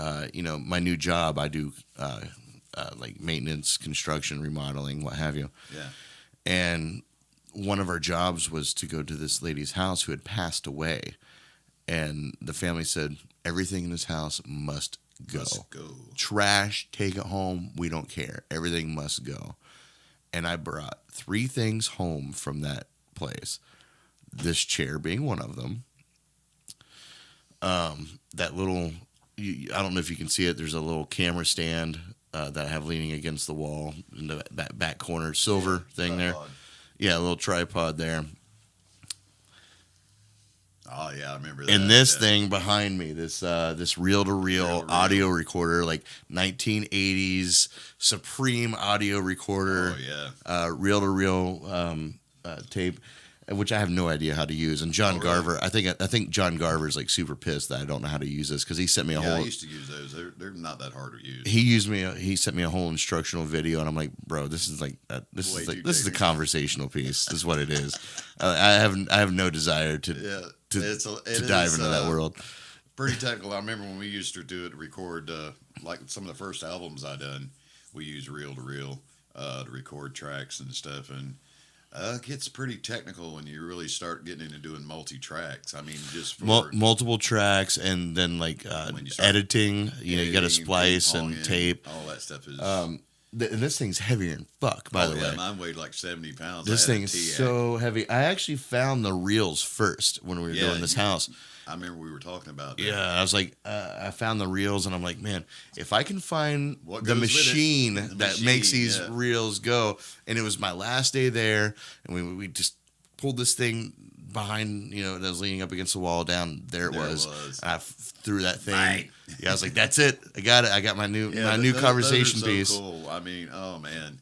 I mean, I remember when they came out and we started using them. And it was just like the coolest thing, we could actually had something that we could lay stuff down on, not stuff that you listen to, but you could actually make your own music. And that was such a big thing back then. I don't know where it is. I actually have a 4-track tape recorder. Yeah, I've got some of those in my. It's got a mic in, guitar in. I think it's like. Probably it'd be considered a 2 or 4 channel. Yeah, I've got an 8-channel one and a 12-channel one that uses cassettes that I used for years to make CDs with. I would record everything analog and then upload it to the computer and make CDs out of it. Yeah. And that's how I made my first CDs. And I still got some of them. But the bad thing about those back then, when you used those, they were great for the first year, and then the little rubber band that turned the cap stands would die, and it would get where you would go from a normal recording down to it would be so slow that it's like when you recorded it, and you could not find the replacement parts anywhere. Like I had one, it was a Tascam. I sent the machine to California to have it fixed by the company. I got it back. It worked a week. And then same problem. And I've owned different kinds of them over the years, but they all had the same thing. They were only good for about a year, and then the drive belt wears out, and you can't get a drive belt. And half the time, you can't even access the drive belt to try to find another belt that would fit it, or make something your own. You couldn't even access it to get to it. It had to be done at the factory to take it apart without breaking it. So um, they were great. I mean, I've done some really beautiful recordings on them, but once that drive belt's gone, it's useless. It's just a expensive mixing board. Yeah, So I've used it for an expensive. I would mixing like board. this. I would like to get this thing, like, and know how to use it and run it. Maybe I'll get John Garver in here and he can show me, because he was all about it, and I'm just like, yeah, no, I'm not. I mean, some of the best recordings I've done was on reel to reel. Oh, and by the way, this podcast is sponsored by John Garver and his cigar box making company, Oh, JG yeah. CBGs. Y'all need to check that out. That man makes some fine. Well, fine- that's Anya has one. yes, I know. yeah. I've seen Anya's, and I played some of his guitars when he was doing like he had a thing out there for Anya's birthday. He was Yeah. out there, and man makes some fine box guitars. Yeah, he does. If you're looking for one, he's the guy you need to see. Yeah, absolutely. I mean, that's, again, JG, the letter J, the letter G, the letter C, B, and then G's, which is GEEZ, which is, you can find that on Facebook. So, anyway, so we went, as we predicted, went down a different rabbit hole when we're out there. But I'm going to ask you now the same question I asked you out there and just see where this conversation goes. You consider yourself somebody, you're a God-fearing man. Yes, You don't consider yourself a religious but man. no, I'm not religious. To me, religion it has trappings of men. It's not spiritual. I mean, yes, religion. I'm not saying religion is a bad thing, because it's not. I mean, It there can are- be. It can be. If it's perverted, it can be horrible. I mean, just look at the Inquisition. That'll kind of show you what I'm talking about. But religion is also a very good thing, in that it gives you a moral compass, and there are certain things you can learn from the Bible, which I ain't got nothing against the Bible. I mean, I believe that's what it's supposed to be. But even the Bible itself, if you go back through history, you'll find out was edited, Well, yeah. and Everyone reads the King compiled. James Version. Yes, everything was edited and compiled at one convention many, many, many years ago.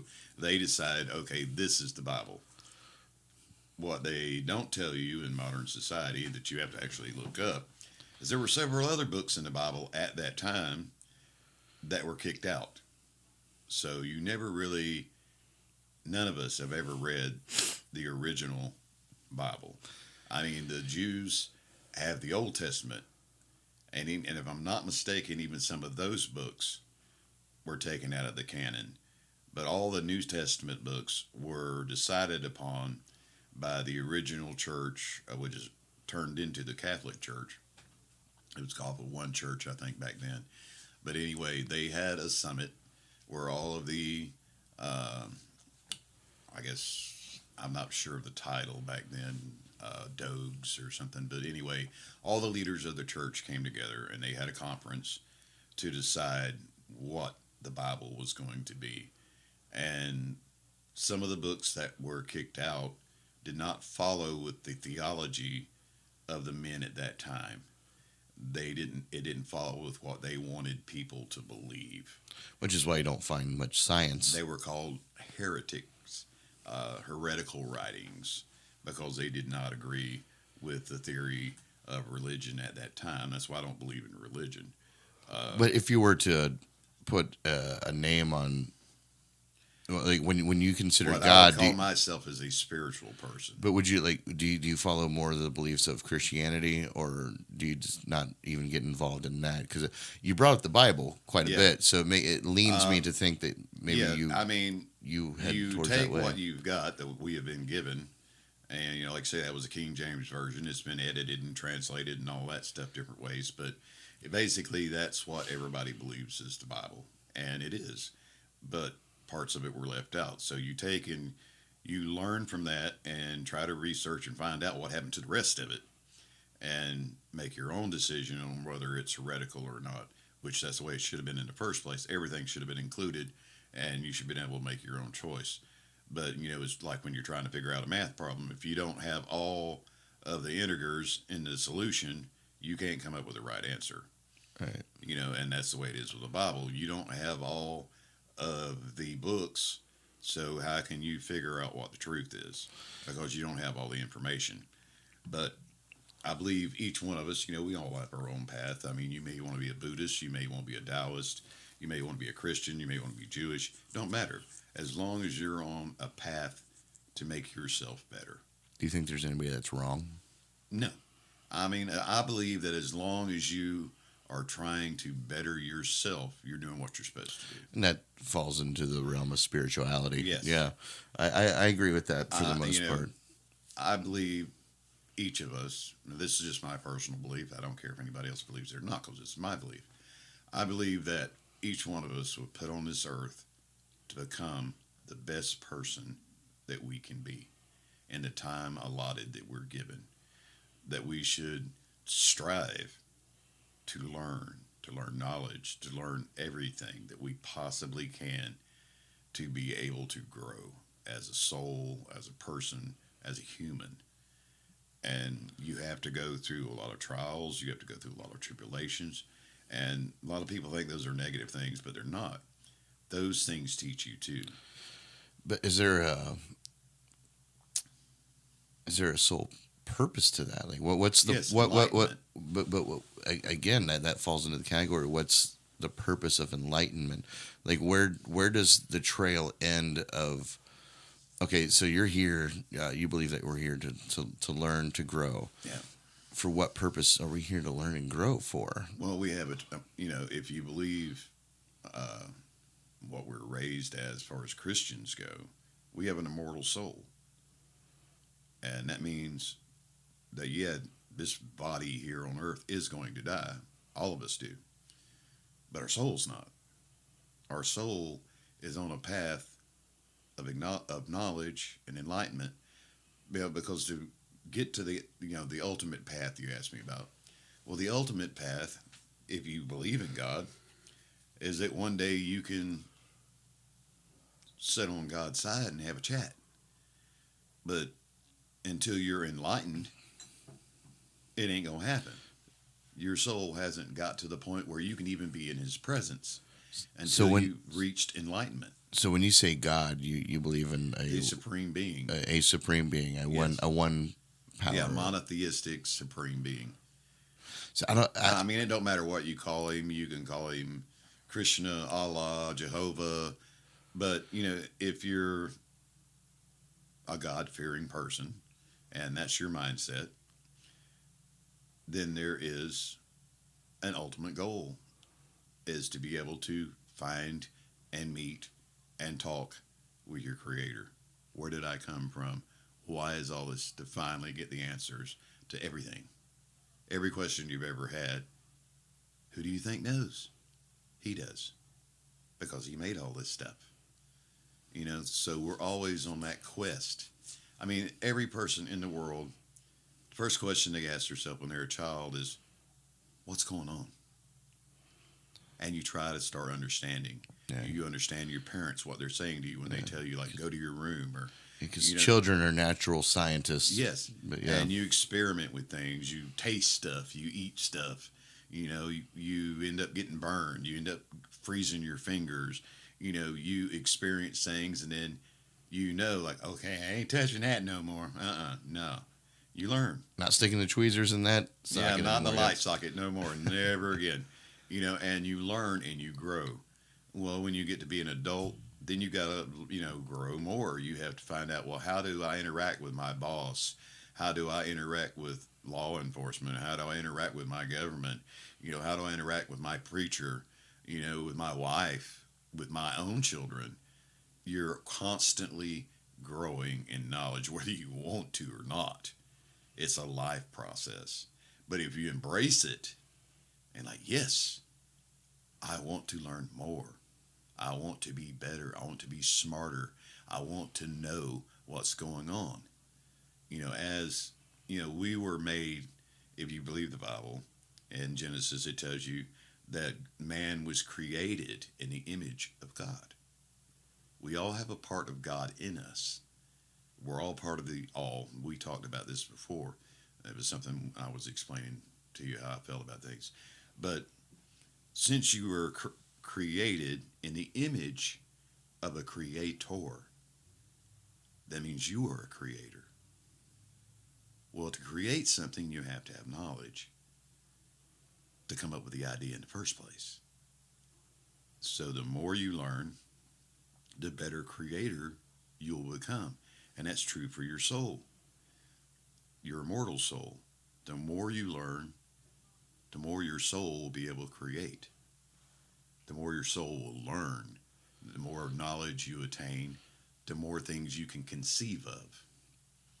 And I think that is our purpose, is to, eventually make it back to our creator. See, for me personally, I'm not, honestly, I don't really have, I'd say, a staple A theology. Yeah, something that I fully grab on. I've grabbed on to others before, but Well, it's took me a lot of years just to figure this much out. well, I've always, in my, I've always, I've become to graduate, like gradually adopt, like you said, learning more, becoming a better person, learning how you interact with people. I think that's all important for being a human, for being a part of life. Yeah. But when it comes to adopting, is there a God? I don't know. I can't say that I know. I don't know. Well, yeah, that's a belief system. I mean, that's something either you believe or you don't or you haven't discovered yet. That's something like at your age, I was in kind of the same boat as you are. I didn't know if there was a God, didn't care if there was a God. I was just trying to make me better so that I could understand life better. Well, That's where I was. But the thing is, I have, and also like you, I've had a lot of experiences that will not shut that door to me. My experiences with paranormal, my experiences with my dreams. Yeah. These things that I'll dream about and they come to fruition. And so there's a bigger connection. I don't know what that connection is. Now, is it easy for me to go, well, that connection is God? Yes, that's very easy for me that's to a do. Good, describe all. Right. But actually, there's a lot more to it than that. But when it comes to what God is, I couldn't tell you. Well, I have this. I don't think anyone could honestly no tell one you. Can. None of us have experienced God.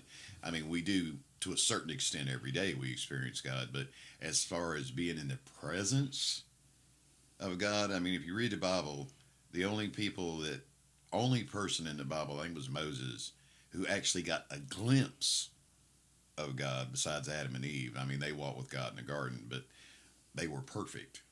Well, Moses wasn't. I mean, Moses was a sinner. The sin had already entered into our life. But he asked God, he said, I'm your favorite. We've been tight. I would love to see you. I would love to see my Lord. And God told him, he says, you can't. It would kill you. Because it would be too much for your mortal body to see me. So God put him in a cave with a rock in front of the cave with just a little bit of hole in between the wall and the rock. And he passed by the outside. Well, Moses glowed in the dark for like 3 days after that. And his hair turned solid white. And that was just God's glory passing by the rock with a little sliver. He never seen God. He just seen his glory go by. So imagine a being that powerful, that pure. We can't even imagine it. It's beyond our comprehension because he is so far above our comprehension. I mean, it's like a flea on a dog. And even that's not a good analogy. You know, we live on this planet like a flea does on a dog. Well, the dog's got a master. We cannot even conceive of the dog's master. It's the same thing with God. We're like the flea on that dog. We can't see that big of a picture. We're limited by our perception of what our eyes and our limited brain shows us. That we can actually, hear our little senses we got, hearing, vision, even your mind. You can only deal with so much data, and it's too much data for us to process. See, I like to think that you know, if I were to put the term God on it or whatever, I would like to think that everything is God. Yeah. I would like to think that the universe is experiencing itself subjectively. Like it's me and you. We're the same thing. Yeah. We're the product of one thing. It's experiencing itself in different forms of life, and now we've led to this moment where we're in this conversation right now. Yeah. And then, but again, where does that end up? This is what I figured out, and it's probably wrong because I'm not a genius and I'm not a prophet or any of that kind of thing. I'm not just so a sure that normal intelligence guy. has much to Yeah, do with it. I am just a normal guy, and this is what I've observed and learned from the years I've been on this planet. To me, God is the all. It's like you were talking a minute ago. God is everything. The universe, the planets, right down to the smallest molecule, all of that is God. We're part of God as humans. Or if there's aliens, they're part of God too. We're like the way it made sense Or to maybe me, the aliens are God. who knows? But it's like, your basic organism. Was when you start talking cells and atomic structure and DNA and all that, Quantum. quantum physics, all that. There's a pattern, and you call it sacred geometry. You can call it whatever you want, but everything is based on a matrix of the way things are put together, and they're all part of each other. And each one of those is part of something. So when you put everything together, it's an entity. That's God. Just like when you put all the cells and organs and tissue together, it's stale. When you put it all together, it's you. Same thing with God. You got all the universe, all the planets. They're all like antibodies and blood cells, white cells, red cells, And atoms, kidneys, brains. The universe is all that. You know what I mean? God's body. Well, I mean, They all. take atoms specifically. So everything is made of atoms. This table's made of Circles. atoms. This microphone's made of Yeah, atoms. circle. We're made of atoms. Our blood, Planets. organs, everything is made Of circular of atoms. Now, so here we are. The more intelligent beings that we are now, scientists are splitting atoms and investigating the atoms. So when you look at it that way, this being made up of atoms is studying an atom. It's studying itself. And this is where I'm coming. This is where I'm going with. I just feel like that right there is an illustration of what I'm trying to adapt to believing in. Like, Yeah. we're all just the same thing, no matter what we look at, investigate, come across. Aliens, it's just different forms of ourselves. Again, the universe or God, whatever umbrella you want to put it under, it's experiencing itself. Well, what I always sound funny, and it's from a sci-fi movie that you have copies of. It actually got me thinking along the lines of the all was the Force from Star Wars. All Star Wars, You yeah. know, because and just that simple belief in the Force is that there is something out there that unites everything, the all. Yeah. And that's what they pull their power from is the all, the Force. And I believe that's real to a certain extent. You know, everything is connected. I mean, if you look at the matrix of the universe, you look at the matrix of the human body, you look at the matrix of the planets, like you said, it's all based on circles. Atoms, people are built from atoms. Planets are circular, like atoms. Universes, it's all just like the building blocks of your body. You know, it's all the same thing, a circle within a circle within a circle within a circle within a circle. There's a pattern. Mathematics. Mathematic. There's, like I said earlier, sacred geometry. Everything boils down to mathematics. It's all, what do they call that? Indices. You know, it's all numerical and it fits a pattern. It's all put together with the same glue. That's why it's all the same thing. But even mathematics is fallible. Well, human mathematics are fallible. I can give you a problem right now, and maybe you're smart enough to work your way around it. But it's a nice little bar trick that. Well, you know, you do have things like pi. You know, there are certain things we are not smart enough to figure out, and I ain't that great at mathematics. It's not about figuring it out. It's about understanding how fallible simple problems can be. Let me show you here. And if you're just listening to the podcast, I'll try to explain this as I'm doing it. But Yeah, because he's really going to have to explain it to me. well, all right. So you have 3 men. Okay. They're traveling businessmen or whatever. They are traveling and they need to stop at a hotel for a night. They see a sign, $30 per night. Okay? So, okay, let's split a room. So that's what? $10 per person.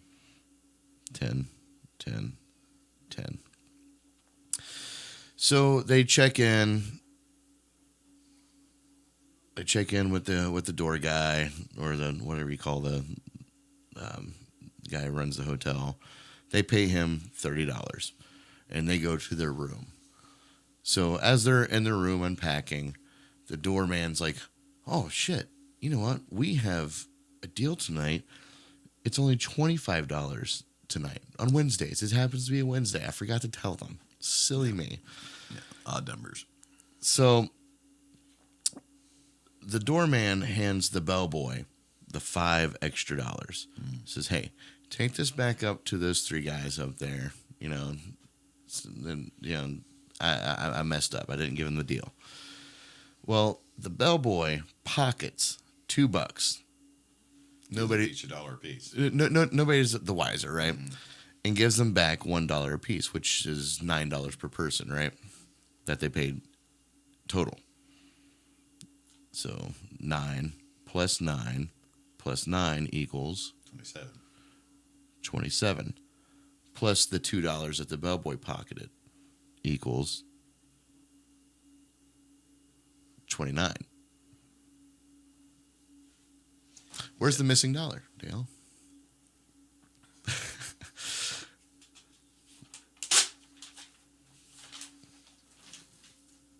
Or maybe you know the answer. I don't know. But Well, you're dealing with the same thing about what you call odd numbers, so that you do end up with that discrepancy when you do that in that manner, yeah. in that manner. I mean, it's just, you know, like you say, that's the illogical conclusion when you're dealing with odd numbers, because they're not logical in the first place. They can only be divided by themselves in one. So there's actually, it's actually, what's that? I just ran into this the other day. There's a law about that, a mathematical law about the law of odd numbers, but I can't remember what the formula is. But yeah, so that's what gives. It's called a Fibonacci sequence. is part of it. You know, when you're dealing with unequal amounts, you're going to get an unequal answer. That's basically the bottom line.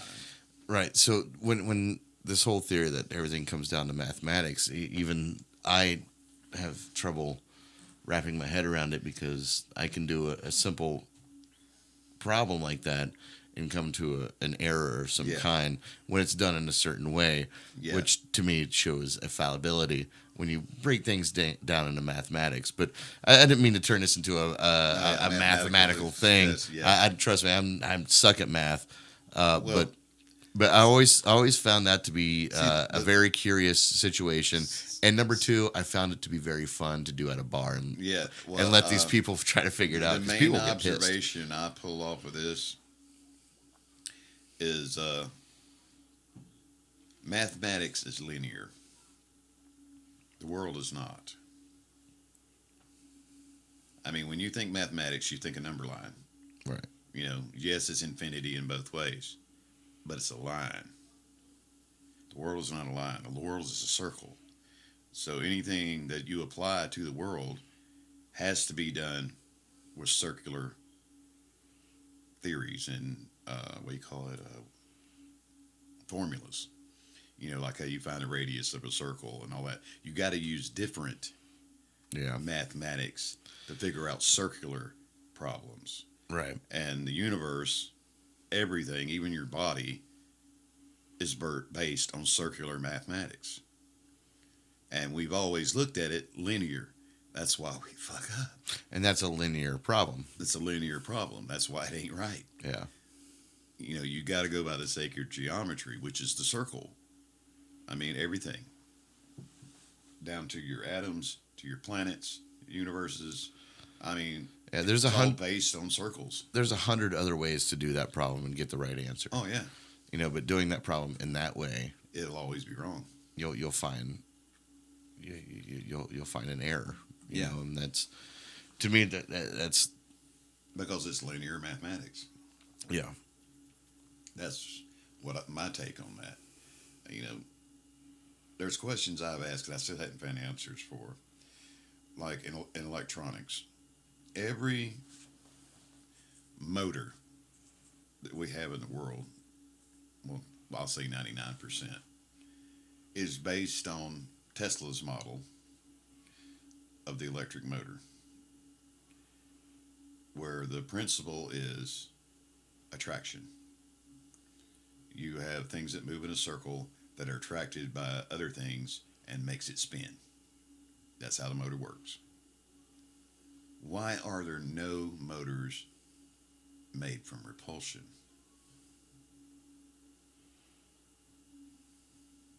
Which is a much stronger force.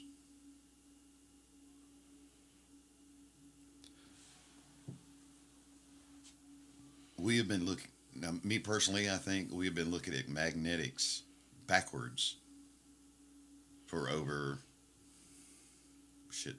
70 years, 80 years. And Tesla knew that.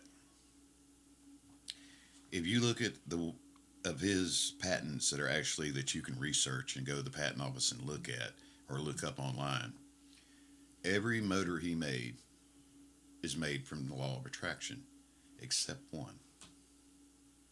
And it's made from the law of repulsion. It's the only one. I looked it up because I was trying to find a motor that went by that theory. So I went through all the patents looking. There's only one, and Tesla's the one that made it. That, I believe, can be the basis for a whole new revolution of electronics. Why do you think it's not? I think it has been suppressed. I believe that For a anybody reason? who's, yes, because you know when we were talking about those flying saucers that floated and all that stuff before, Yeah. that's why, because it works off the theory of repulsion. I mean, you got opposites attract and negatives repulse. I mean, likes repulse, I'm sorry, and opposites attract. That's basic laws of physics. You know, a north end and a south end will attract each other. A negative and a positive will attract. Two positives will repel. Two negatives will repel. Well, that's a force of nature, that repelling force. Why aren't we using that? Yeah, and that does go back to the Basic modern, not even modern, basic physics we've known for hundreds of years. You know, why don't we use that? Tesla was the only one who experimented with it. And all of his papers, of course, were kidnapped when he died. But, you know, there's a whole avenue of electronics there that has never been explored. The only application I know of in the world that uses that is a monorail that uses the that uses the magnetic. Yeah, and going back to that and space. How fast is a monorail? How much faster than a regular train? But going back to the alien ship, it was. I know you kept saying electric magnetic, but like you need. But again, it came down to gravity, which is different. It's separate from magnetics. Gravity can be affected. I mean, you've seen the little things where this thing floats in the air, little toys, where something floats in the air right? on the Yeah. table. I mean, yeah, of course that's magnetics. Exactly. But and it defies gravity. But the way it's all about positive and negative things. You know, Tesla do that. We, you know, like it's back to the labels thing. I mean, you can call it gravity, you can call it anti-magnetic force, you can call it whatever you want to. But if you can make something repulse something else, you can control gravity. Yeah, it might take you a lot of juice to repel, you know, say 100-pound bag of something. To make it float off the earth, I don't know how many electrons that you got to put through that thing or push away from that thing to make it work. But it is, by the laws of physics, it will. If you can push enough electrons underneath that to repulse the electrons in the earth, whatever pole they happen to be, you have anti-gravity. Because it basically boils down to, you know, positive and negative electrons. You know, is what your gravity is in the first place. Everything boils down to that. You know, atoms. Well, but this was more of anti-gravity. You know, the way he would described it was because gravity will bend light waves. Yeah. You know, he says when you stand under this ship, when you stand under it, you can't see it. Yeah. You know, and I believe Einstein was the one who discovered that during an eclipse. You know, he predicted that would happen, and there's a star that was not visible, but it was going to be behind the sun. And then when that eclipse came, he predicted that you'll be able to see that star because the sun is blocked out. Well, the sun is blocked out, but now the gravitational waves are bending around the sun, so that star is visible because it's bending around it. And you can bend space and time that way. Right, exactly. Which is different than, you know, magnetics. Gravity is something that we just don't even quite understand at all.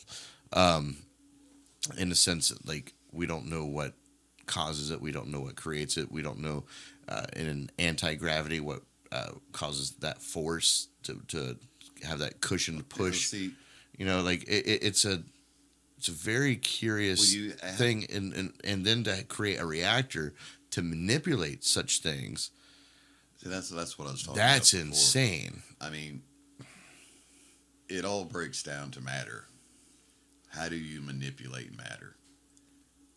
You know, matter can be affected, like you said, by gravity. You know, but how does it affect things? You know what I'm saying? It all boils down to the little shit that we ain't got into yet, that we're not either smart enough or haven't investigated enough. I mean, it breaks down to protons and neurons and atoms and how they interact with each other on a quantum level. And you got to be able to understand them quantum physics to be able to know how to manipulate that environment. we started. I mean, we figured out, like you said earlier, how to split an atom and make a big ass bomb. We figured out the boom Right. Yeah, and of course we did.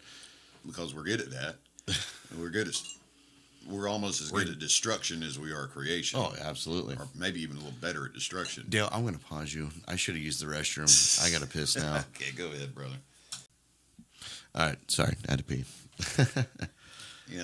I guess what I'm trying to say, and I'm probably putting the wrong label on it because I can understand it conceptually and I can see it in my mind, but trying to find the right words to explain it to you and a way you would understand it, it's a little beyond me at the moment. Well, that's not really on you. That's on me because I have a tiny The, monkey brain. Yeah, the simplest way I can explain it was by using magnetics as a label, but it's not really magnetics. It's more, it's like I'm saying before, it's more microscopic. What got me thinking on this was, It's quantum. Yeah, it's like when we're all children, they show you how magnets work. That you can take, the opposites and bam, they slam together invisibly. You can take the like poles and you can't push them together for nothing in your life. Right. That always fascinated me that worked on such a molecular level right there in front of you. Why? I've always wanted to have the money and the smart people, much smarter than me, to put together to study the movement of electrons, positive and negative electrons that surround atoms and protons and neutrons. I've always wanted to be able to study the forces that are able to move that because that's basically all electricity is, and that's what Tesla discovered is it's basically, positive and negative materials sent in a flow. You got power. You got electric. You can turn your lights on. It's a power source, and it's free. It's everywhere.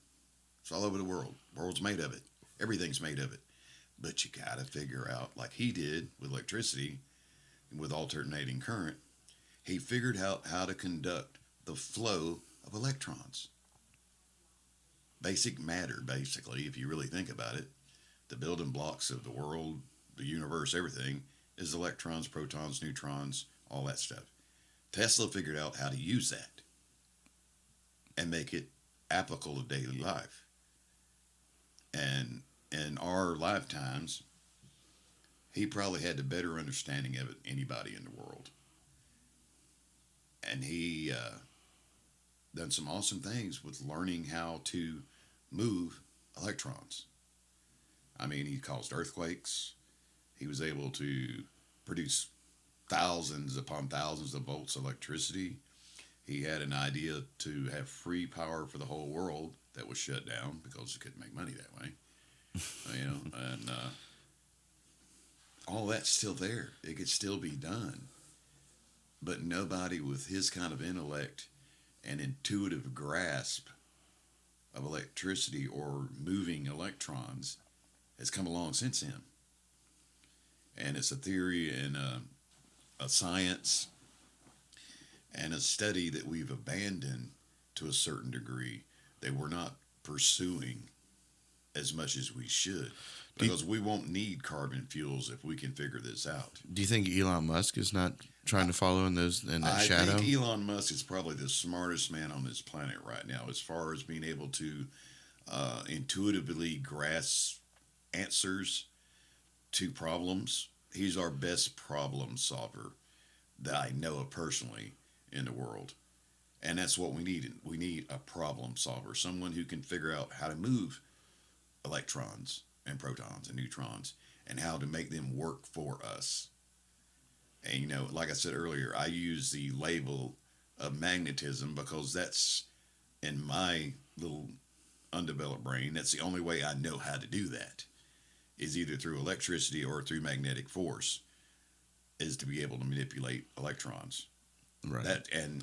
So when you that's start talking, that's unlimited power. So when you start talking about things like gravity, stuff that nobody really understands, it's hard to justify. When there's no labels or no terms for that science, you have to kind of use what you got. Yeah. So even though I'll call it magnetism, it's not really magnetism. It's just a natural physics of the universe and natural laws of the universe that I'm trying to apply.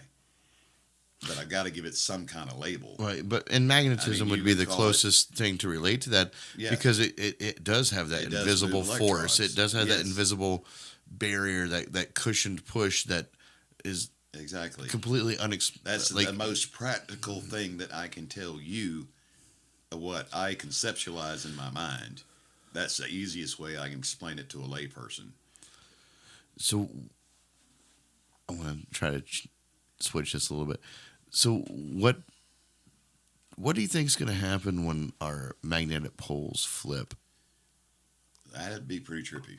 Do you think anything is going to happen? Because right now they're just like, well, nothing could happen or everything could be completely flipped upside down. There is no telling. I mean, we've not been in that situation in our lifetimes, so we have no damn clue. I think is it like every 11,000 years, 20,000 years, Yeah, something like this? I mean, so it hadn't happened in our lifetime, But it has happened. but it has happened. So Quite a few times. And you can look at the world and see that it done some major damage. Both anytime it's happened, things have changed. Yeah, they I mean, can see it in the extinction. rocks. I mean, Yeah. they can tell when it's you've flipped. had extinction events, when stuff like that happens. So, I mean, does it change your basic laws of physics? Who knows? Well, I wouldn't imagine it I would mean, it might change. reverse them. I don't know if it would change laws of physics, but let's just say in a world that we live in now where 90% of everything that we do is based on electricity working the way that it works. Exactly. That's what I was just going to say. Everything is based on attraction. Well, if the poles flip, none of that shit's going to work. Well, we don't know. It may be exactly opposite. It may work. But then again, it may not. I mean, if it's completely opposite with your magnetic poles, maybe everything that we've got working on attraction now, we'll have to have repulsion for to make work. Yeah, there hasn't been an industrial revolution or a huge technological leap in any of the other times that things have flipped like that. No, Yeah, it's been a loss of technology every time. well, I mean, but we didn't have technology. No. There was no how do we technology. know? See, that's another thing too that I disagree with. I believe there's been high technology on this planet several times. Oh yeah, I believe that civilization has rose and fell many times. That just because we haven't found, I mean, we find archaeological evidence, but you think, leave your cell phone outside for 6 months, see what it looks like. Just things rot. well, Things go away. I mean, they have found, like the first computer. I was just watching this last night. They found a computer from, I think it's back in Egyptian times or something. I think I know what you're talking about. And they have no idea how it works, and they put it together and still have no idea how it works. But there has been nuclear bombs before we invented it. I mean, there's been that's proven by they have dug up bodies full of radiation that was never near a nuclear bomb. You know what I mean? Is that what you're talking about right there? Yeah. Yeah. So there's technology right there. There's the wheel. There's gears. There was technology. I mean, God knows what it done. Hell, it could be just some way to figure out how to cross the ocean for all we know. Right. Or it could be a way to find your kid. Who knows?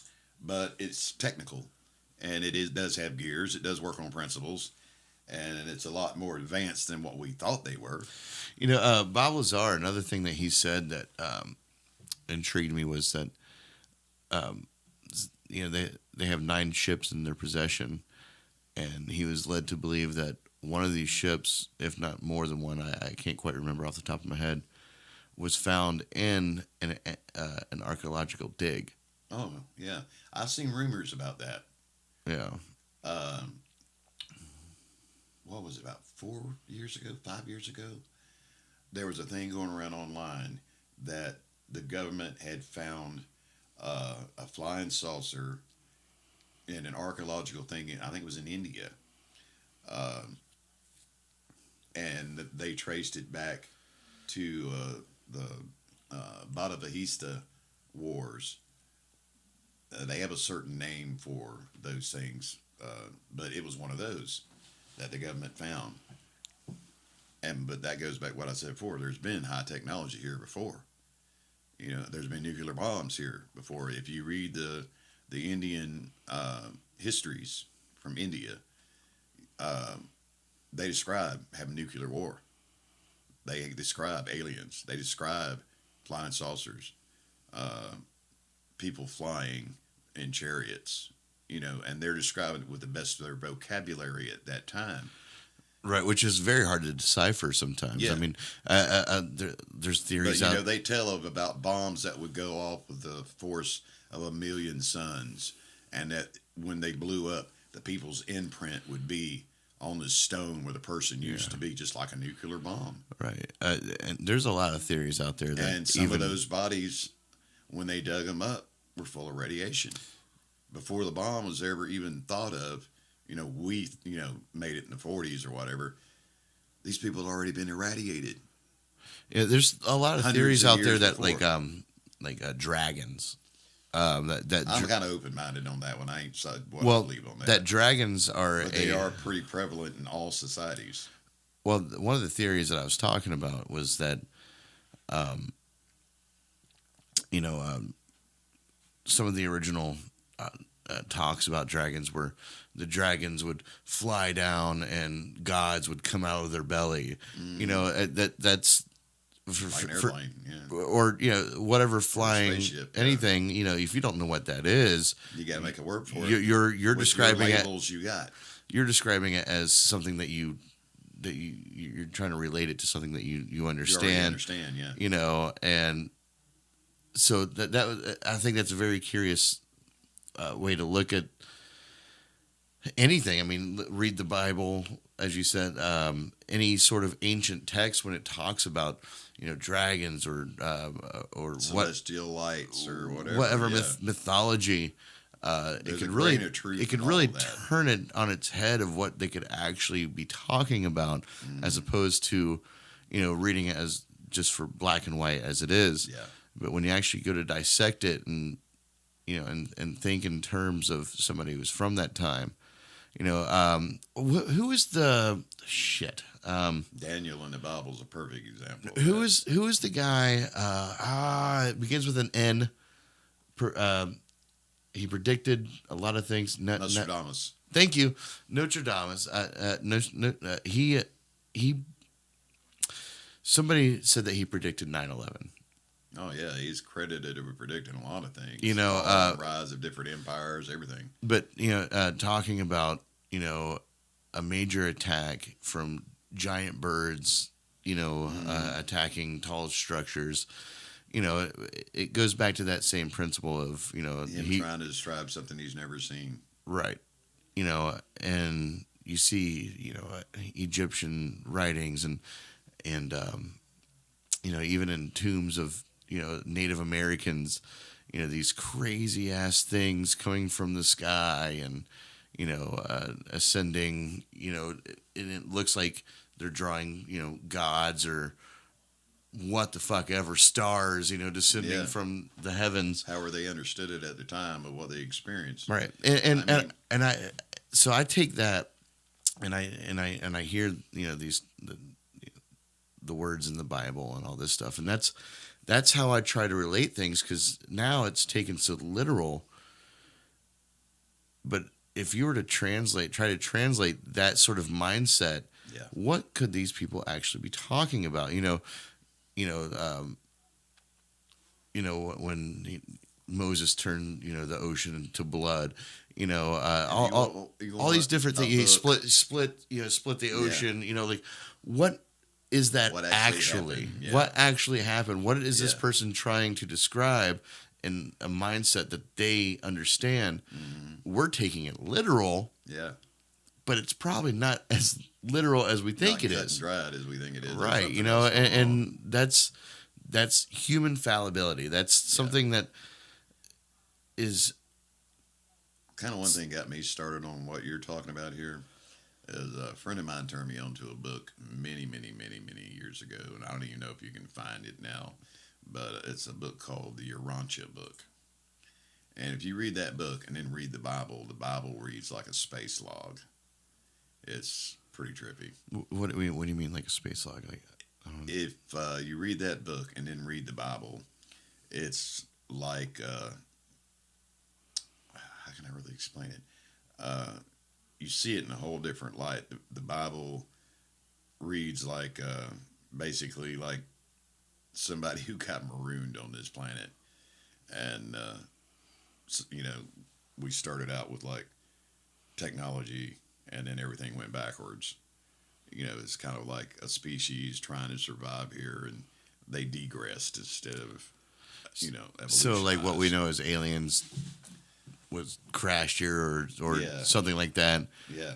And And everything in the Bible is basically their survival manual of how they tried to stay alive. pretty much what would happen to us if we Went to another planet. went to another planet Yeah. that was inhabited, Yeah. or for the most part, inhabited from intelligent life, rather. Yeah. And then And we we- crashed there. Yeah. And We would have to go backwards before we move forwards. Yeah, we'd have to rebuild our whole society. You know, we'd have to go backwards to primitive to be able to stay alive. Right. And that's basically, if you read that book, that's basically how the Bible reads as a survival manual. You know, and there's there's so many, like, you know, we went down a lot of rabbit holes here, but there's so much of our history we have no clue about. There's so many things that's happened on this planet we have no clue about because we don't have historical records. You know, the records have been destroyed. Like, Yeah, you know, accurate. the historical accurate record. records. I mean, like, if you think about it, at one time, all the world's knowledge was in the Library of Alexander. I mean, every bit of the world's knowledge up to that point was in that library, and it was burned. All that history, thousands of years of history, gone from that destruction of that library. Same thing with the Jewish people. How many of their uh, records have been destroyed by being overcome by another people, the Assyrians, the Egyptians, the Romans, or whatever? How many records were destroyed of history? The people who kept records. You know what I'm saying? Every time you got a new civilization come through and raped and pillaged and destroyed shit, that much of history's gone. Nobody knows anymore. Because when the people who knew it in their head are dead and it's not written down, it's gone. Yeah, that we had to pretty So much base we what have we to base what knowledge we got off of what history we have. in archaeological digs. Also, I mean, we can trace back, you know, how long humans that look like us Have been around. have been around. But we don't know what they done. We don't know what their society was. I mean, there's so many. I mean, even here in America, And maybe we haven't digged deep exactly. enough. We haven't dug deep enough. I mean, I was talking to a ranger down in Tennessee, and I was talking about the Cherokee when they used to live there. And there's a river there, what's it, French Broad River, and back in the day, early America, one side of that river is where the Indians lived. On the other side, the white settlers lived. And that was the dividing line. You didn't go across the river if you were Indian. You didn't go across the river if you were white or a settler. That was Indians' land, and this is white folks' land. Well, I asked him, I said, well, you know, as far as like artifacts of when the Indians lived here, you know, how much would you have to dig down to find that? And, you know, this has been less than 200 years since they lived there, you know. I think he told me 35 feet that you would have to dig down to be on the land they stood on. So you think back 15,000 years, Right. how far do you have to dig to find a civilization from 15,000 years ago or 20,000? Well, I mean, how far did we have to dig to find dinosaurs? Yeah, exactly. I want to look that up. You know, that's the problem with archaeology. Is like you said earlier, we just ain't dug deep enough. This planet grows X amount every year. As far as circumference, things get buried. I mean, look at the Grand Canyon. How long that river run through there before it had to dig that hole? And it works in the opposite way too. 2,256 meters below is when you first discover dinosaur bones. And that's how many thousands of years ago? Paleozoic, Cryptozoic, what era? Norris first dinosaur. And that's in metric, and I don't understand that, so you'd have to give it to me in American measurement. Tell me you get an American. I need that American stuff, man. America.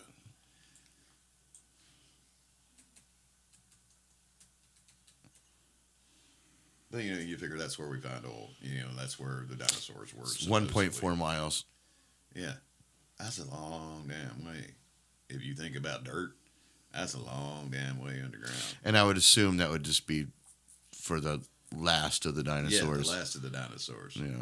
Yeah. So what if there was a civilization before that?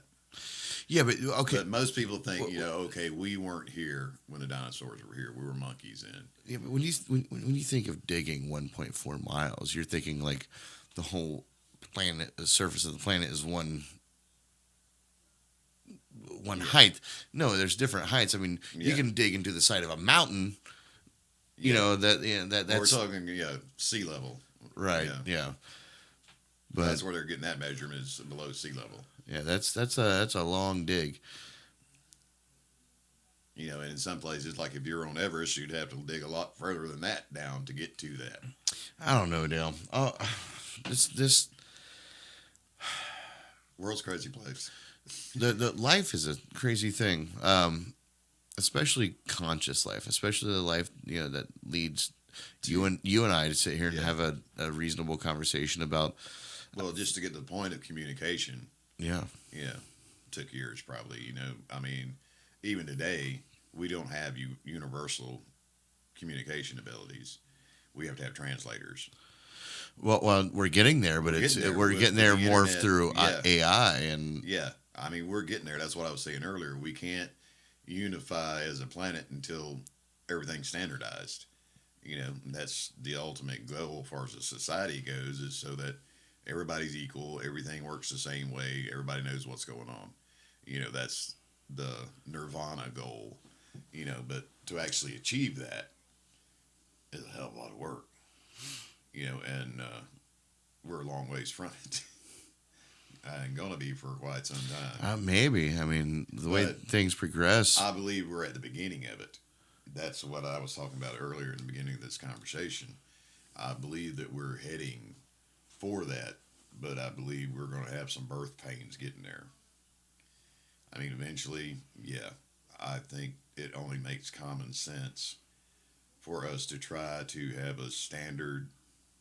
If you really want equality in the world, everybody should have to follow the same laws. I don't care if you're rich or poor or whatever you are. Everybody has to follow the same rules. To be equal, you have to follow the same rules. And even then, you're still going to have, people in positions of power. That's just the way shit works. It's the way a tribe works. It's the way a clan works. It's the way the system works. Well, then throw in the wrench of mental health. Throw in the wrench of, just basic education. Education.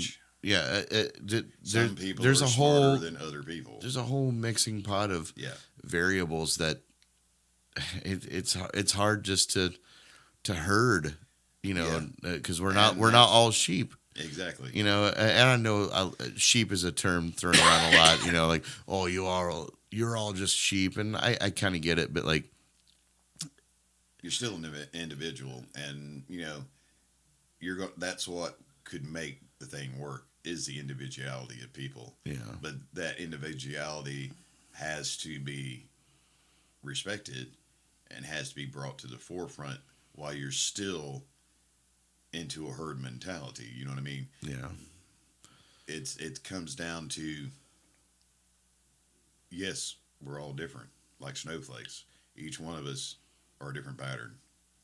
We each think different. We each look at things different. We each have different perceptions. But as a species, as a community, It's still just snowfall. it's still just a big pile of snow. Yeah. And so if we can all, get to the fact where we accept, yes, I am a snowflake, I am individual, but I'm part of this snowbank. And so I have to work to the betterment for the whole snowbank. I have to use what I am given, my gifts, to improve all of us instead of just myself. Yeah, and that's tough because right now it's tough Because it's tough to realize well, what we've you been can in give. this- It's tough we to have been in understand this thing since what you have to offer. Oh, what is it? The me generation. That is what's killed us. Is the me generation, the selfish, just me thing. When we were the United States, we were great. Yeah, we had problems, but we were great. But When we we great? became the me generation, where it's all about me, shit's been falling apart ever since. Well, I see a pendulum effect here. Swing.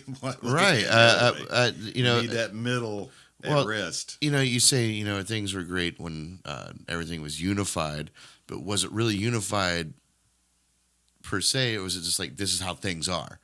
And then you have the me generation like speaking out like, no, I'm actually an individual, and then it swings that way. And then you have what we have now today. And I don't know how many letters of different, the LBGQ, RSTU, The alphabet XYV, people. and I'm not No. dismissing that whatsoever. My point is now everybody wants an individuality. They want to have a sliver of this pie. Yeah. And now then it's going to swing back the other way, and hopefully, before life gets blown up or we'll kill ourselves. whatever the fuck happens, hopefully we can come to a common commonality that's where it. the We pendulum need to settles. find the happy medium where, yes, I am important, but so are you. Right. And I need to respect your importance, and you need to respect mine. And we got to realize we're together in the same thing. And also understand The that unification. if you don't respect mine, I'm still going to respect yours. Exactly. That's the hard part. Well, see, I think people. And part of it is we have been so desensitized against other people's feelings that we don't give a shit. It's all about us. We need to get back to the point where we have empathy for each other. That would change so much of the world if we started realizing our empathic natures and worked on that. So that, I feel your pain. If I feel your pain, I'm going to help you. Instead of push you away because you got pain, I'm going to help you with your pain, and you can see mine, and you're going to help me with mine. But we still each other. We're still individuals, but I helped you and you helped me, and we see this guy over here, we go help him too because we're empathic. We see that he needs a problem and we help him, and that helps us by helping him because he's doing good. So if he's doing good, we're doing good. We all have to interconnect.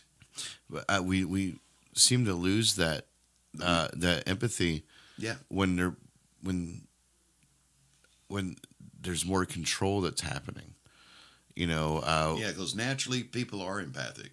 I mean, like if you go to a neighborhood, a close-knit neighborhood where everybody knows everybody, you got brawls and you got people who get pissed off at each other. But when it comes down to us against them, right, that neighborhood stands strong and they work together because they're empathic to each other. That's my neighbor. He helped me jump my car off last week. Or, they gave me groceries when I was hungry. Or, I helped them mow their yard because they're old. Or I helped fix their house because they integrated. Yeah. They become like family. They become empathic to each other. We're losing that. We still have it. There are certain places in the world, and even here in our own county, where that still happens. I mean, there's still neighbors who look out for their neighbors. Right, because it's not the persons that are the issue. It's when it's the people. When you get more and more people following on one sort of bandwagon, you start to lose that empathy. Yeah, when you see, like I said, we've been desensitized. I mean, you see all these people rioting on TV, you see wars on TV, you see bodies on TV. You get where you don't give a shit because you just had it thrown in your face. You get desensitized. You lose your empathy. You get to the point where who gives a shit about them people? So what are you saying? They're not You're living here. saying love is the answer? That's always the answer. Yeah. I mean, I don't give a shit what you think or who thinks it. Love is the most powerful force in the universe. It's also one of the most elusive things in the universe. Why do you think that is? Why do you think people have trouble with love? Because it's selfish. See, love is not selfish. True agape, pure love is not selfish. You actually think more of that other person than you do your own self. As true love is, there is no guilt, there is no jealousy, there is no pettiness. Because if you truly love somebody, you can't feel that. You will never hurt another soul in this world if you truly love everybody in the world. You can't hurt them if you love them. There's no way you can do it. If you have pure love, you cannot hurt a single soul. Period. What about somebody who didn't grow up with love? Well, see, that's part of the elusive thing, and we were talking about a minute ago. I mean, some people have no concept what love is. They don't even love themselves. Yeah. I mean, that's the first thing you got to do. You need to love who you are. And if you can't do that, you can't love me. You can't love them. You can't love nobody. And that's one of the hardest things because, and it goes back to society. Mm-hmm. It's setting expectations. Here you are. That you cannot reach. Here you are. Climb that tree like that fish. Exactly. You're just a fish thinking you're fucked up because you can't climb that tree. Yeah. Why should I love myself? I can't even climb a tree like they are. Exactly. Yeah. It becomes self-image. That's what I'm saying. Desensitized. We're conditioned against it. Well, don't love nobody. They'll fuck you over, dude. We get told this shit from the time we're little kids. Yeah. Oh, don't like them. Their color's wrong. Or you can't like them people. They got too much money. They don't give a shit about you. That one don't give a shit about you. So you're taught from the time you're a little kid that there are people out there who don't give a fuck about you. They don't even know you, but they don't give a fuck about you. And you get added to them groups. Till eventually you don't trust no damn body.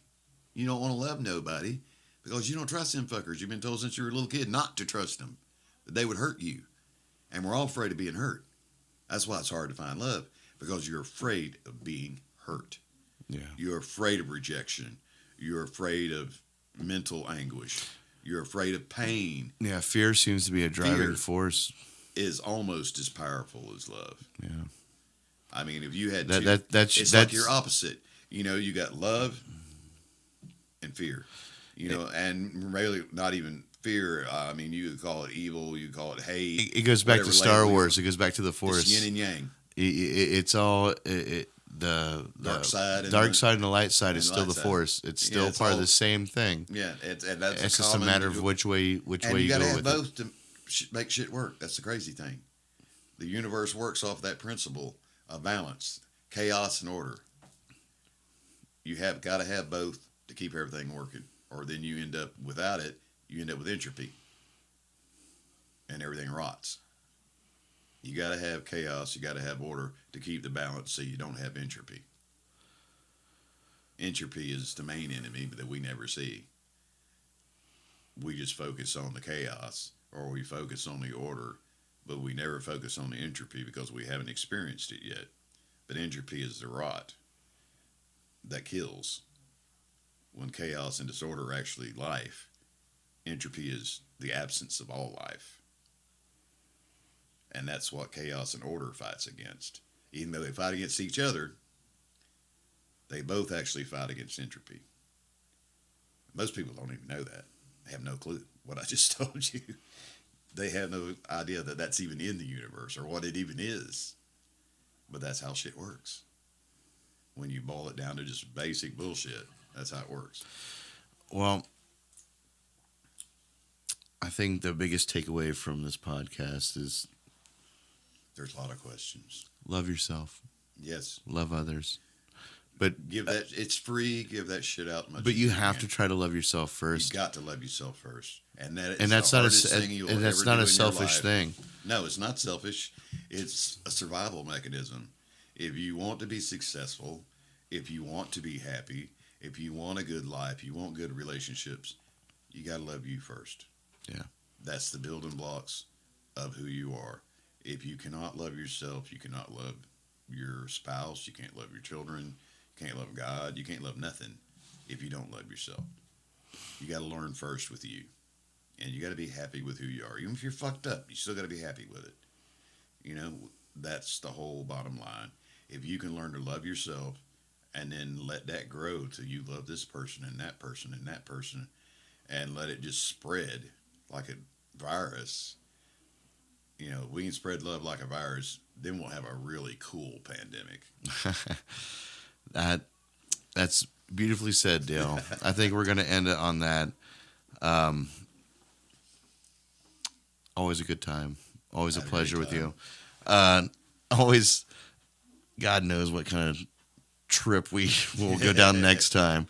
Did you enjoy your RC and peanuts? Man, that brought back so many memories of when, you know, when I was sitting there drinking that and eating peanuts. I can remember being 6 years old, standing on a shed row, watching the horses run around the racetrack and watching the horses being hot walked down the shed row, and that smell of, you know, the barn, the sweaty animals, and the smell of the dirt and the morning dew, and I just brought all those memories and smells and experiences of when I was a child back with that one.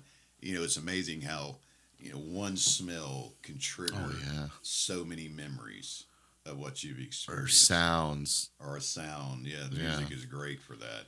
That's why people love music so much, because... Or even movies and stuff like stimuli. Yeah, it's amazing. I'm glad I was able to stimulate that in you. That was great. For those of you, I mean, nobody knows because we didn't have the recorder going, but I got Dell some RC and peanuts because in the last podcast he talked about mixing RC and peanuts when he was a kid. Childhood thing that I used to do. You know, Anya was telling me that her dad, I think, or dad or grandpa, I can't remember off the top of my head, did the same thing, because when I told her I was wanting to get that for her, she's like, I've heard of this before, you know, mixing the RC and peanuts. Oh, it was huge down south. I mean, that's the way me and all my cousins, we grew up. I mean, you could ask any one of them, they'd tell you about, you know, peanuts and an RC or a Pepsi Cola. You know, that was the ultimate snack as a kid. My time and growing up. The RC will stay here. The peanuts will stay here. Yeah. That would be my gift to you out of love. Oh, awesome. I'll be looking forward to the next match. All right, Dale. Thanks for joining me. Thanks, Everybody, Steve. have a good time. Have a good night. Peace.